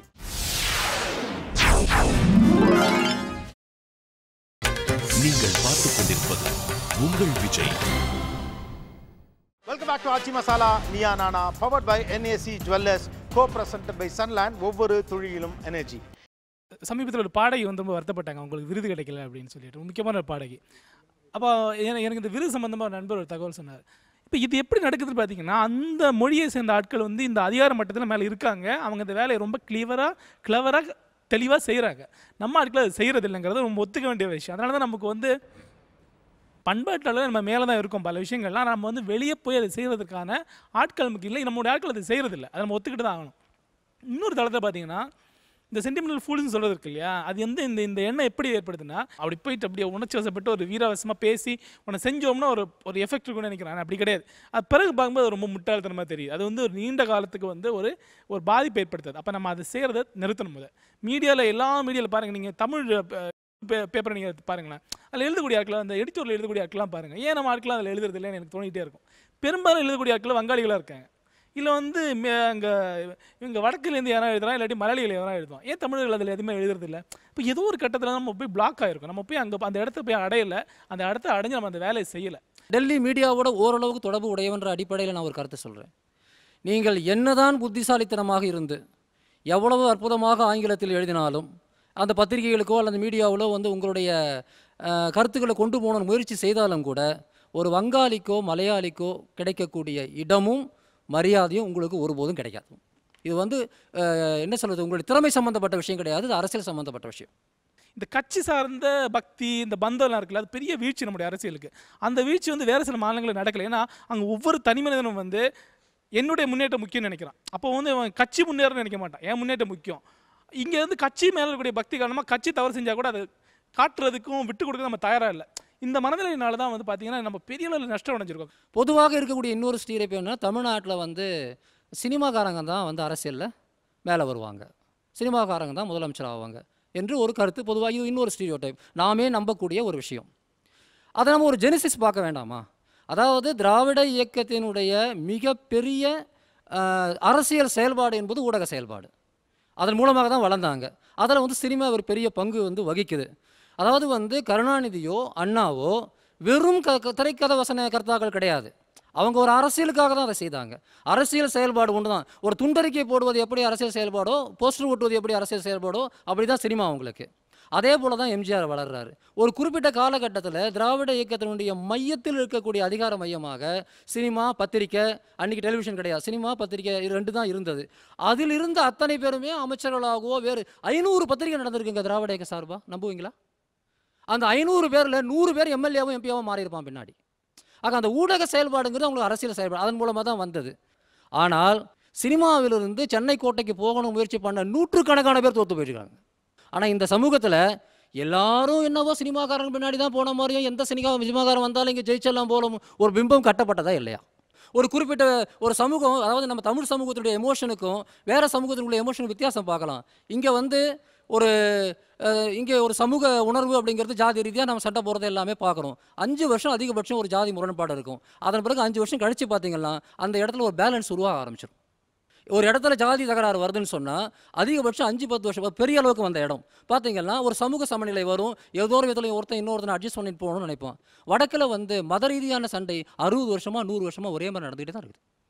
இந்த ஒரு ஒட்டுமொத்தமான முறையே நம்முடைய பலவீனம் அப்படின்னு நம்ம நினச்சி மறுபடியும் பெங்காலிகளையும் மலையாளிகளையும் வந்து மேலே உயர்த்தி வச்சுக்கிட்டு நாம் பின்தங்கி கூட இருக்கலாம். ஆனால் நாம் சில விஷயங்கள் சரியாக செய்திருக்கிறோம். வெஸ்ட் பெங்கால் வந்து சமூக பொருளாதாரத்தை என்ன செஞ்சிருக்கு? 30 வருஷம் மார்க்சிஸ்ட் ஆட்சி என்ன செய்திருக்கிறார்கள்? அதோட ஒப்பிடும்போது தமிழ்நாட்டில் இருக்கிற தொழிலாளி நல்லா இருக்கிறான். கேரளாவில் இருக்கிற ஒரு சில விஷயங்களை விட தமிழ்நாட்டில் ஒரு சில விஷயங்கள் நல்லா இருக்க முடியும். அப்படி அந்த நம்பிக்கையே நமக்கு இல்லை. ஏன்னா இந்த ஃப்ரேம் ஆஃப் ரெஃபரன்ஸ், இந்த சட்டகம், இந்த அடையாளம், மதிப்பீடு எல்லாம் அவன் வைப்பான், அதை நம்ம ஒத்துக்கணுன்ற ஒரு மனநிலை நமக்கு இருக்குது. அந்த மனநிலையிலேருந்து தயவு செய்து வெளிவாங்க. ஒரு விதமான ஒரு அப்போலஜிட்டிக்காக வந்து இதை பார்த்து பேசி, உண்மையிலே சொல்கிறேங்க, நான் 20 ஆண்டு காலமாக சிறு பத்திரிகையில் மற்ற இடங்களில் இந்த வாதங்களை கேட்டுட்டு வரேன். அவர்கள் இதுவரை இதுக்கான ஒரு தீர்வை முன்மொழிந்தது கிடையாது. ஆனால் மீண்டும் மீண்டும் முகத்தில் அறைவது போல, நீ சென்டிமெண்டல் இடியட்டு, கேரளா மாதிரி நீ வளரல, பெங்காலி படம் மாதிரி நீ எடுக்கலைங்கிறதையே சொல்லிட்டு வராங்க. அவங்க அதை செஞ்ச பாடும் இல்லை. ஆக்சுவலி தாழ்வுணர்ச்சி வந்து நம்மக்கிட்ட இந்த கேள்வி கேட்கக்கூடிய ஆள்கிட்ட இல்லை, இந்த வழிபடக்கூடிய ஆள் இருக்காங்க. இந்த வழிபடக்கூடிய ஆள்கிட்ட தான் இந்த பிரச்சனை இருக்குது. அவன் மாறணும்னு தான் கேட்க. அதனால தான் நான் வந்து கேரளாவோட ஒப்பிடுறேன். வேறு விஷயத்தில் இல்லை, சமூக அளவிலையும் அரசியல் அளவிலையும் பொருளாதார நம்ம முன்னேறி இருக்கோம். அவங்களோட நம்ம முன்னேறி இருக்கோம். அவங்க நம்மளை பார்த்து வந்து ஆக்சுவலி பொறாமப்படுறாங்க. நம்ம முதலமைச்சர் பற்றி அவங்க பொறாமப்படுறாங்கன்னு எனக்கு தெரியும், அது வேறு விஷயம். பட் நம்ம பண்பாட்டால் நம்ம வந்து நிச்சயமாக வந்து இந்த ஒரு மாற்றம் நமக்கு நிச்சயமாக வரணும் எதிர்பார்க்குறேன். இது இக்கரைக்கு அக்கறை பச்சை அப்படிங்கிறது மாதிரியான ஒரு மனோபாவம் தான். அவன் அறிவாளி, அடுத்தவன் அறிவு தான் பெரிய அறிவு அப்படின்னு நினைக்கிற ஒரு தாழ்மை உணர்ச்சி அப்படின்னு தான் தோணுது. இங்கே இன்னும் சிறப்பாக வரலாம்ங்கிறது ஒரு வேளை இருக்கலாம். ஆனால் அதுதான் சிறந்தது, நமக்கு அதையெல்லாம் செய்ய தெரியல. மார்க்வெஸ் படிக்கிற ஒரு ஆளை வச்சு ஒட்டுமொத்த மலையாள சமூகமும் மார்க்வெஸ் படிக்கிற ஒரு சமூகமாக இருக்குது அப்படின்னெல்லாம் பொதுமைப்படுத்திட முடியாது. ஒட்டுமொத்தமாக தமிழ்நாட்டில் எல்லா பையலும் முட்டாப்பைய அப்படின்னெல்லாம் சொல்லிட முடியாது. மார்க்வெஸ் படித்தவன்லாம் உலகத்திலேயே மகா மேதை அப்படின்னா எனக்கு ரொம்ப வேடிக்கையாக இருக்குது. எனக்கு திருக்குறள் படிக்காதவன்லாம் உலகத்திலேயே ரொம்ப பெரிய முட்டாள் அப்படின்னு கூட தோணும். இதையெல்லாம் நம்ம பொதுமைப்படுத்திக்கிட்டு இருக்க முடியாது. எனக்கு தோன்றுவது ஒன்றாக இருக்கும், உங்களுக்கு தோன்றுவது ஒன்றாக இருக்கும். மொழியை கொஞ்ச நேரம் தள்ளி வச்சுட்டு இனம் பற்றின ஒரு புரிதல் என்னவா இருந்திருக்கு அப்படின்னா நம்ம பார்த்தா நல்லாயிருக்கும்னு நினைக்கிறேன். வந்து லியூ டூமோ அப்படின்னு ஒரு ஸ்காலர் ஒருத்தர் இருக்கார். அவர் இந்திய சோஷியாலஜி, வெபர் இந்தியன் சோஷியாலஜி எடுத்துக்கிட்டதுக்கப்புறமா அதோடைய இன்ஸ்பிரேஷனில் இந்தியன் சோஷியாலஜி எடுத்துக்கிட்டவர். அவர் இந்தியா ஃபுல்லாக ட்ராவல் பண்ணி கடைசியில் வந்து தமிழ்நாட்டில் செட்டில் ஆகிறாரு. பிரிட்டிஷ் கட்டுமானம் இருந்தது இல்லைங்களா, இந்தியர்கள் சோம்பேறிகள், சென்டிமெண்டல் ஈடியட்ஸ், இவங்களால் வந்து ஆக்கப்பூர்வமான எதுவும் செய்ய முடியாது, ஆண்டர்ப்ரினியர்ஷிப் இவங்களுக்கு கிடையாது, ஒரு இந்த மாதிரியான கட்டுமானத்துக்குள்ளே இருந்து இந்த மாதிரியான கட்டுமானம் எந்த அளவுக்கு நியாயமானது, இதை வந்து ஆராயணுங்கிற முயற்சியில் தான் அவர் வந்தார். அவர் ஒரு புக்கு இருக்கும், ஹோமோ ஹைரார்கிகஸ் அப்படின்ட்டு, ரொம்ப முக்கியமான ஒரு புத்தகம் நான் நினைக்கிறேன். இந்த சென்டிமெண்ட்டுக்கு பின்னாடி வந்து ஒரு ஹைரார்கி இருக்குதுன்னு சொல்கிறாங்க. ஆனால் எந்த ஹைரார்கியுமே வந்து நிரந்தரமான ஒரு ஹைரார்கி எதுவுமே கிடையாது. எல்லா இயற்கையோட எல்லா அடுக்குகளுமே, எல்லா உயிரினங்களுமே ஹைரார்கியில் தான் அரேஞ்ச் ஆகிருக்கு. ஸோ இந்த ஹைரார்கிக்கல் சிஸ்டம் எப்படி அமைஞ்சிருக்கு, இது வந்து ஒரு சோஷியல் ஆர்கனைசேஷன். இது என்ன மாதிரியான ஆர்கனைசேஷன் அப்படின்னு அவர் ஆராய்ச்சி பார்த்துருக்காரு. ஒரு வெபருடைய நீட்சின்னு சொல்லலாம். ஒரு ப்ரோட்டஸ்டன்ட் சொசைட்டி ரொம்ப ஹைலி சக்ஸஸ்ஃபுல் சொசைட்டி அப்படின்னா இந்த ப்ரோட்டஸ்டன்ட் ஒர்க் எத்திக்னு ஒன்று சொல்லுவார் வெபர். இந்த ப்ரோட்டஸ்டன்ட் ஒர்க் எத்திக் தான் வந்து யூஎஸோடைய இங்கிலாண்டோடைய அந்த சொசைட்டியோட கேபிட்டலிசத்தோடைய மிகப்பெரிய வெற்றின்னு சொல்லுவாங்க. ஸோ அது மாதிரியான ஒரு எத்திக் வந்து ஒர்க் எத்திக் அல்லது ஒரு சோஷியல் ஆர்கனைசேஷன் வேறு எங்கே இருக்குங்கிற ஒரு தேடல் தான் டியூமாண்டோட இது. அந்த தேடல் வந்து அவரை சுற்றி கடைசியில் தமிழ்நாட்டுக்கு ஏன் கொண்டு வந்தது அப்படிங்கிறத நம்ம வந்து ரொம்ப நுணுக்கமாக பார்க்கணும். எல்லா தமிழ் அறிஞர்களும் கொஞ்சம் கஷ்டமான புக் தான் அந்த ஹோமோ ஹைரார்கிகஸ். பட் இருந்தாலும் அது வந்து ரொம்ப நுணுக்கி பார்க்க வேண்டிய விஷயம். ஒரு ப்ரோட்டஸ்டன்ட் சொசைட்டி மாதிரியான ஒரு மாற்று சொசைட்டி பார்க்கணுங்கிற மனுஷனுக்கு அவருடைய தேடலின் எல்லையில் வந்து ஒரு தமிழ் சொசைட்டியில் வந்து நிறுத்துறாரு. இது நடந்தது வந்து 50களில் அவர் இது இந்த மாதிரி நிறுத்தின பொழுது பார்த்திங்கன்னா தமிழ் சொசைட்டி இந்தியா அடுக்குமுறையில் ரொம்ப கீழே இருக்கிற ஒரு சொசைட்டி. தமிழன் இந்தியாவில் எங்கே போனாலும் மദ്രാசி சப்ராசி அப்படின்னு இழிவுபடுத்தப்பட்ட ஒரு சூழல். அப்போ வந்து எல்லாருக்குமே இது வந்து ஒரு அபத்தமான அல்லது செயற்கையான ஒரு கண்ணோட்டம் போல கூட தோணியிருக்கலாம். அதுதான் அந்த டூமா மேலே எல்லாருமே வச்ச ஒரு விமர்சனத்தோடைய நோக்கமும் கூட நினைக்கிறேன். பெரும்பகுதியான இவங்க இந்த விமர்சனம் வச்சவங்க எல்லாரும் நார்த் இந்தியன் ஸ்காலர்ஸாக தான் இருப்பாங்க. அதுக்கப்புறமா இன்றைக்கி தமிழ்நாட்டை வந்து பார்த்தீங்க அப்படின்னா அவர் லூயி டியூமானோட ப்ராஃபஸி அவர் வந்து அது ஒரு அனாலிசிஸாக தான் முன் வச்சார். பட் ஆனால் அது எனக்கு என்னமோ அது ஒரு ப்ராஃபஸி மாதிரி முடிஞ்சிருக்குன்னு நான் நினைக்கிறேன். ஏன்னா அவர் என்னெல்லாம் சொன்னாரோ அதை வந்து இன்றைக்கி தமிழ் சொசைட்டிலையும் இந்திய சொசைட்டிக்குள்ளே இந்திய சிஸ்டம்குள்ளே தமிழ் சிஸ்டத்துக்கு உண்டான இடமும் தமிழ் சமூகம் அடைஞ்சிருக்கிற ஒரு இம்பார்ட்டன்ஸுக்கும் வந்து ஒரு சிம்பலாக நான் பார்க்குறேன். அதோட மேனிஃபெஸ்டேஷன் அந்த ப்ராஃபஸி வந்து அப்படியே இன்றைக்கி வந்து நிறைவேறி இருக்குது. நம்ம ஓஷோ கோஷ்டிக்காரர் பியூட்டிஃபுல்லாக ஒரு பாயிண்ட் சொன்னார். வந்து ரொம்ப ஊழல் நிறைஞ்சது, சென்டிமெண்ட்டுக்காரங்கெல்லாம் ஒருத்தங்க அவங்களுடைய வேலை நடக்கணுங்கிறதுக்காக என்ன ரூட்டை வேணால் பயன்படுத்துவாங்க அப்படின்னு. கேபிட்டலிசத்துக்குள்ளே மேபி இவங்க எல்லோரும் இண்டிவிஜுவலிஸ்ட் வந்து அடியாளத்தில் இந்த பாயிண்டில் தான் நிற்பாங்கன்னு நினைக்கிறேன். கடைசியில் உலகத்தில் வந்து வெற்றி தான் முக்கியம். அது நீங்கள் என்ன தான் சொன்னீங்கன்னாலும் எவ்வளோ தான் சப்பக்கட்டு கட்டினாலும் எல்லா இன்டலெக்சுவல்ஸுமே எல்லா ஃபிலாசபியுமே அந்த வெற்றி வந்து அவனுடைய இண்டிவிஜுவலிசத்தை வந்து மூழ்கடிச்சிச்சிங்க அப்படிங்கிற ஒரு ஆதங்கமும் ஒரு கேவலாக எழக்கூடிய ஒரு உணர்வு தான் எல்லா இன்டலெக்சுவலுக்கு பின்னாடி இருக்கிற ஒரு டிரைவிங் ஃபோர்ஸ். சாக்ரட்டிஸ் இந்த மாதிரி அவங்க பிளாட்டோ இவங்க எல்லாருமே இந்த முன்னிறுத்தின இந்த இண்டிவிஜுவல் சொசைட்டி எல்லாமே இண்டிவிஜுவலிசம் தலைச்சோங்கிற எல்லா சொசைட்டியுமே பின்னாடி காணாமல் போச்சு. அன்றைக்கி பிளாட்டோ உருவாக்கின கிரீஸ் இன்றைக்கி வந்து யூரோப்பியன் யூனியன் கிட்ட பிச்சை எடுத்துக்கிட்டு இருக்கு. It's a huge failure. Greek சொசைட்டியும் கிரீக் சிவிலைசேஷனும் பிளாட்டோ கட்டுமானப்படுத்தின அந்த ஹைலி இன்டலெக்சுவலான ஒரு சொசைட்டி இன்றைக்கி வந்து ஒரு ஹியூஜான ஒரு ஃபெயிலியர். அது என்றைக்குமே எந்த சொசைட்டியுமே முன்னாடி கொண்டு போனதும் இல்லை, அது கொண்டு போகவும் போகிறதில்ல. ஆனால் தமிழ் சொசைட்டியோட பேக்ரவுண்டு இந்த இன்டலெக்சுவல்ஸ் கிடையாது. திருவள்ளுவர் பேசினாலும் யானையார் பேசினாலும் எல்லா அந்த திருவள்ளுவர் சுற்றி வளைச்சி அவர் வந்து ஒரு உணர்ச்சியில் தான் சமூகத்தை நிறுத்துறாருன்னு நினைக்கிறேன். உலகத்தில் வேறு எந்த ஃபிலாசபிலேயே இல்லைங்க, தமிழ் ஃபிலாசபியில் தான் திருக்குறளில் மட்டும்தான் காமத்து பாலுக்கு 3ல் ஒரு பகுதி கொடுக்கப்பட்டிருக்கு. எல்லா மனிதனுடைய எல்லா டைமென்ஷனும் அடி ஆழத்தில் சென்டிமெண்ட்டும் உணர்ச்சிகளும் எல்லாமே வந்து ரொம்பவும் ஃபண்டமெண்டலான விஷயங்கள். இதனால் கட்டமைக்கப்படக்கூடிய ஒரு சமூகம் மாதிரி வேறு எந்த சமூகங்களும் வெற்றி பெற முடியாது. இன்றைக்கி சைனா இந்த மாதிரி சக்ஸஸ் அடைஞ்சிருக்குன்னா அது வந்து ஒரு இவங்கெல்லாம் என்ன சொல்லுவாங்க உடனே அது ஒரு கம்யூனிஸ்ட் நாடு. ஒரு ஹைலி ஆர்கனைஸ்டான ஒரு சொசைட்டி அந்த கேபிட்டலிஸ்ட் கார்ப்பரேட் ஸ்ட்ரக்சரை தனக்குள்ளே புகுத்திக்கிட்டு அதுக்கு வந்து அந்த உலக மார்க்கெட்டை வந்து ஒரு தன்னுடைய ப்ரொடக்டிவிட்டினால் ஃப்ளட் பண்ணி விட்டுடுச்சு. இன்றைக்கி யூரோப் எல்லா நாடுகளும் வந்து அந்த சைனாவோட தாக்கத்தினால குலநடங்கி போயிருக்காங்க. இது மாதிரியான ஒரு பொட்டென்ஷியல் வேறு எங்கே இருக்குதுன்னு என்ன கேட்டிங்கன்னா அது தமிழ் சொசைட்டிக்கு இருக்குது. அந்த இவங்கெல்லாம் ஒரு தமிழர்கள் வந்து வேறு எதை படிக்கிறத விட மிக முக்கியமாக சைனீஸ் ஹிஸ்ட்ரி படிக்கிறது ரொம்ப நல்ல விஷயம் நான் நினைக்கிறேன். இன்ஃபேக்ட் இதுக்கு உண்டான சான்று ஏதாவது சொல்ல சொன்னீங்கன்னா சைனா ஒரு மிகப்பெரிய நாடு. அது வந்து டக்குன்னு அதால் அந்த கேபிட்டலிஸ்ட் மாடலை உள்வாங்க முடியல. பட் அந்த சைனாவுடைய சின்ன கிளையாக இருந்த ஜப்பான் வந்து இது ஒரு 100 வருஷத்துக்கு முன்னாடி நிரூபிச்சிட்டாங்க. அந்த ஒரு ஹைலி ஆர்கனைஸ்டான ஒரு சிஸ்டம். அது நீங்கள் என்ன வேணாலும் இண்டிவிஜுவலிஸ்ட்டை சுற்றி அது ஓங்கி அடிப்பாங்க. இது வந்து தேனீக்கள் கூடு மாதிரி, இது வந்து மனிதனை வந்து எந்திர மாதிரி பயன்படுத்துறது, இதெல்லாம் இருக்கட்டுங்க. அது எல்லாத்தையும் தாண்டி தமிழ் சமூகத்துக்கு ஒரு பாண்ட் இருக்குது. இந்த சமூகத்தால் சோஷியல் கேபிட்டல்னு சொல்லுவாங்க. அந்த கேபிட்டல் சோஷியல் கேபிட்டல் ஒன்று இருக்குது. இவங்க எங்கே போனாலும் இவங்க கும்பல் சேருவாங்க, ஊழல் பண்ணுவாங்க, அது கரப்ஷன்னு சொல்லுங்கள், நீங்கள் இதை ஒழிக்கிறோன்னு சொல்லுங்கள், என்ன வேணாலும் முயற்சிகள் பண்ணிட்டு போங்க. ஆனால் அந்த கூட்டம் கடைசியில் ஜெயிச்சிடும். அது என்ன ஏது அப்படின்றது புரியாதவங்க வேணால் உட்காந்துக்கிட்டு ஸ்பின் பண்ணலாம். பட் அல்டிமேட்டாக அதுக்கு அடி ஆழத்தில் வந்து ஒரு ஃபயர் இருக்குது அப்படின்னா அது வந்து ஒரு சென்டிமெண்ட்ல இருந்தது. பேசலாம் ஒரு சிறிய இடைவெளிக்கு பிறகு. இது ஆச்சி masala Neeya Naana, powered by NAC jewellers, co presented by Sunland. ஒவ்வொரு தொழிலும் எனர்ஜி. நீங்கள் பார்த்துக் கொண்டிருப்பது உங்கள் Vijay. Welcome back to Aachi masala Neeya Naana powered by NAC jewellers co presented by Sunland. ஒவ்வொரு துளியிலும் எனர்ஜி. உணர்வுபூர்வமாக தமிழ் சமூகம் இருப்பது சரி, அது நல்லதுன்னு ஒரு பக்கமும், அப்படி உணர்வுபூர்வமாக இருப்பது நல்லதல்ல, இண்டிவிஜுவலிஸ்டிக்காக இருக்கிறது தான் இன்றைய கான்டெம்பரரி வேர்ல்டுக்கு கரெக்டாக இருக்க முடியும் அப்படின்னு இந்த பக்கமும் சொல்கிறாங்க. அண்ட் சென்டிமெண்ட் ஒன்றும் தப்பான விஷயம் இல்லை. அல்டிமேட் இன்டெலெக்சுவல் இது ஒரு வில்லியம் பிளேக்கோட ஒரு ஸ்டேட்மெண்ட் இருக்கும். Dear is an intellectual thing அப்படின்னு ஒரு வார்த்தை இருக்கும். நிஜம் என்னென்னா ஒரு எல்லா இன்டெலெக்ட்டுக்கும் வந்து பேசிக்கான ஒரு ஃபயர் வந்து ஒரு டியர் ட்ராப் தான். அதுதான் அதோட எனர்ஜி. அது இல்லாமல் போச்சுன்னா there is no intellectual, there is no individual, there is no society.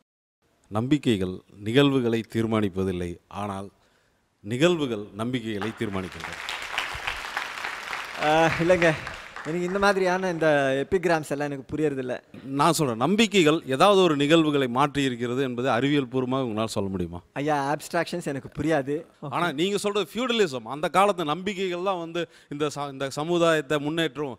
அப்படி அதுக்கு வந்து ஏதோ ஒரு இதை சொல்லிட்டு நீங்கள் ஒருத்தர் வந்து பார்த்தேன் இதெல்லாம் வந்து சாரி நான் என்ன சொல்கிறேன்னா அந்த நம்பிக்கைகள் இங்கே வரல. பெரியார் வந்து இதெல்லாம் நம்பல. இன்றைய சமூகம் இன்றைக்கு ஆங்கிலம் படுத்துவது, இன்று உலகமயமாக்கியது. இன்றைக்கி மணிமணன் வந்து அமெரிக்காவில் ஒரு பெரிய நிறுவனத்தில் வந்து ஒரு பெரிய பதவியில் இருக்கிறார். இதெல்லாம் வந்து எந்த நம்பிக்கைகளின் பாற்பட்டது அல்ல. இதெல்லாம் வந்து பகுத்தறிவின் பாற்பட்டது, கடின உழைப்பின் பாற்பட்டது, அறிவியலின் பாற்பட்டது. அந்த மிகச்சிறந்த பகுத்தறிவுவாதிகளை இயக்கினது என்னன்னு நீங்கள் அவங்களோட புத்தகங்களை அவங்களோட பேச்சை ஆழ்ந்து படிச்சிங்கன்னா உங்களுக்கு புரிஞ்சிடும், எல்லாருக்கும் புரியும். திராவிட இனத்தோட கண்ணீர் தான் பெரியாருடைய எனர்ஜி. நீங்கள் சும்மா எல்லாம் பேசிகிட்டு இருக்காதீங்க. எல்லா உண்மைக்கு பின்னாடியும் ஒரு எமோஷன் இருக்குது. அதுதான் வந்து அதை முன்னாடி எடுத்து நிறுத்தும். அதுதான் உலகத்தில் வெற்றியும் பெறும். வெற்றி பெற்றவங்க சும்மாலாம் வெற்றி பெற்ற மாட்டாங்க. இது வந்து வாதத்தில் வந்து உங்களை நான் ஜெயிக்கணும்னோ அது மாதிரி எதுவுமே அவசியமே இல்லை. மனுஷன் வந்து தனக்குள்ளுக்குள் உள்ளூரை புரிஞ்சிக்க வேண்டிய ஒரு விஷயந்தான். அப்படி யாராவது ஒருத்தன் புரிஞ்சுக்கிட்டவன் அதுக்கு வெளியில் வந்து ஆப்ஜெக்டிவ் கோரலேட்டிவ்னு சொல்லுவார் எலியட். ஒரு சின்ன ஒரு பொருளுக்குள்ளே வந்து அந்த உண்மைக்கான ஒரு ஒரு ஒரு ரிலேஷன்ஷிப்பை போட்டு வைக்க முடியும். அது சின்ன சின்ன விஷயங்கள்ல இருக்கலாம். என்ன கேட்டால் தமிழ் சமுதாயத்துக்கு வந்து மிகப்பெரிய ஒரு கிரேட்டான ஒரு இன்வென்ஷனை கொடுத்தவங்களில் ரொம்ப முக்கியமானவன் இந்த தாலின்னு ஒரு சின்ன விஷயம் இருக்குது. அதை கண்டுபிடிச்சவன். நாளை தமிழ் இனத்துக்கு ஒரு ஃப்யூச்சர் இருக்குன்னா அது உணர்ச்சி வழியே, தமிழ் இனத்தோடைய ஒருமை வழியே தானே ஒழிய இண்டிவிஜுவல்ஸ் எல்லாம் ஒன்றும் கிழிக்க போகிறதில்ல. நீங்கள் அப்படி பார்த்தா நீங்கள் வந்து ஹிப்பிஸ் எப்படி சொல்லுவீங்க? நீங்கள் அந்த காலத்தில் வந்தது இல்லை எனக்கு புரியல. True love society, emotional society survive ஆக முடிஞ்சுதா? எனக்கு அந்த ஃபிலாசபரோட நேம் ஞாபகம் வரல. எமோஷனுங்கிறது ஒரு வேல்யூ ஸ்டேட்மெண்ட்.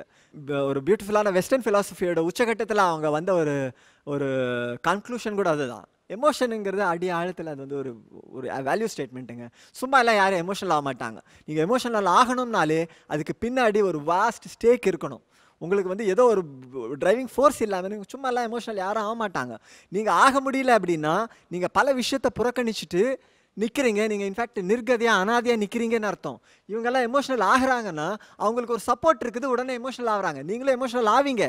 ஆனால் அது வந்து ரொம்ப கம்மியான விஷயங்களில், பர்சனலான ஸ்பேஸ்க்குள்ளே, பெட்ரூம்குள்ளே, அல்லது யாருமே இல்லாத இடத்துல. இவங்க எல்லாரோட உங்கள் மந்த்ராவே என்னன்னு சொல்லலாம்னா லீவ் மீ அலோன். அந்த லீவ் மீ அலோனுங்கிற அந்த கேவல் எங்கேருந்து வருதுன்னு கேட்டிங்கன்னா எமோஷனுக்காக தான். நான் அழணும்னா நான் தனியாக போய் அழணும். ஒரு 10 பேருக்கு நடுவில் எல்லாருமே எனக்காக வருவாங்கன்னு நம்பி அழற ஒருத்தனுடைய ஸ்ட்ரென்த் தனியாக போய் தனிமையில் அழறவனுக்கு அல்லது சைக்கியாட்ரிஸ்ட்கிட்ட போய் அழறவனுக்கு வரவே வராதுங்க. ஏன்னா இது இப்படியே போயிட்டே இருக்கும். இதில் ரொம்ப இன்டெலெக்சுவலான ஒரு ஆர்குமெண்ட் தான் இது. அவர் அழகாக ஒரு வார்த்தை சொன்னார், அது யாரோ ஒருத்தர் சொன்னதாக கோட் பண்ணார். என்ன? Tear is an intellectual thing. William பிளேக்கோட ஒரு அழுகைக்கு பின்னாலேயுமே ஒரு இன்டெலெக்சுவலிசம் இருக்குது. அதாவது ஒரு பக்கத்தில் ஒரு பேசும்போது இது முற்றிலுமே நியாயமே இல்லையோ அப்படின்னு நினைக்கிறப்ப அதுக்கு ஈக்குவலான கவுண்டர் ரெண்டு தரப்புலேருந்துமே பார்க்க முடிஞ்சது. திருச்சி மங்களன் மங்கள் வழங்கும் அந்த கிஃப்ட் வவுச்சரை திரு ஆறுமுக தமிழன் அவர்களுக்கு வழங்க பிரியப்படுகிறோம். வாங்க, வாழ்த்துக்கள் சார். Thanks lot. நன்றி. ஆக்சுவலாக இந்த பக்கத்தில் ஏன்னா சென்டிமெண்ட்டாக இருக்கக்கூடிய ஒரு சமூகம் ஏற்றுக்கொண்ட ஒரு மனநிலை அது. அதற்கு எதிராக பேசுகிறது ரொம்ப சிரமம். புதுசாக தான் இன்றைக்கி ஷோக்கு வந்தார். பட் அவர்கிட்ட வந்து அந்த thought process was very nice. அதாவது சமூகத்துக்குள்ளேருந்து அதை பேசினார். வாங்க, உங்களுக்கு தான் அந்த பரிசை கொடுக்க ஆசைப்படுறோம். திரு செல்லமுத்து குப்புசாமி அவர்களுக்கு இந்த பரிசு. வாழ்த்துக்கள் sir. Thanks a lot. Good luck. Thank you. நிகழ்ச்சியில் கலந்து கொண்ட அனைவருக்கும் கோபிநாத்தின் நெஞ்சார்ந்த நன்றிகள். மீண்டும் இன்னொரு சந்தர்ப்பத்தில் பேசுவோம். இது ஆச்சி masala Neeya Naana, powered by NAC jewellers. Co presented by Sunland, ஒவ்வொரு துளியிலும் எனர்ஜி. நன்றி, வணக்கம்.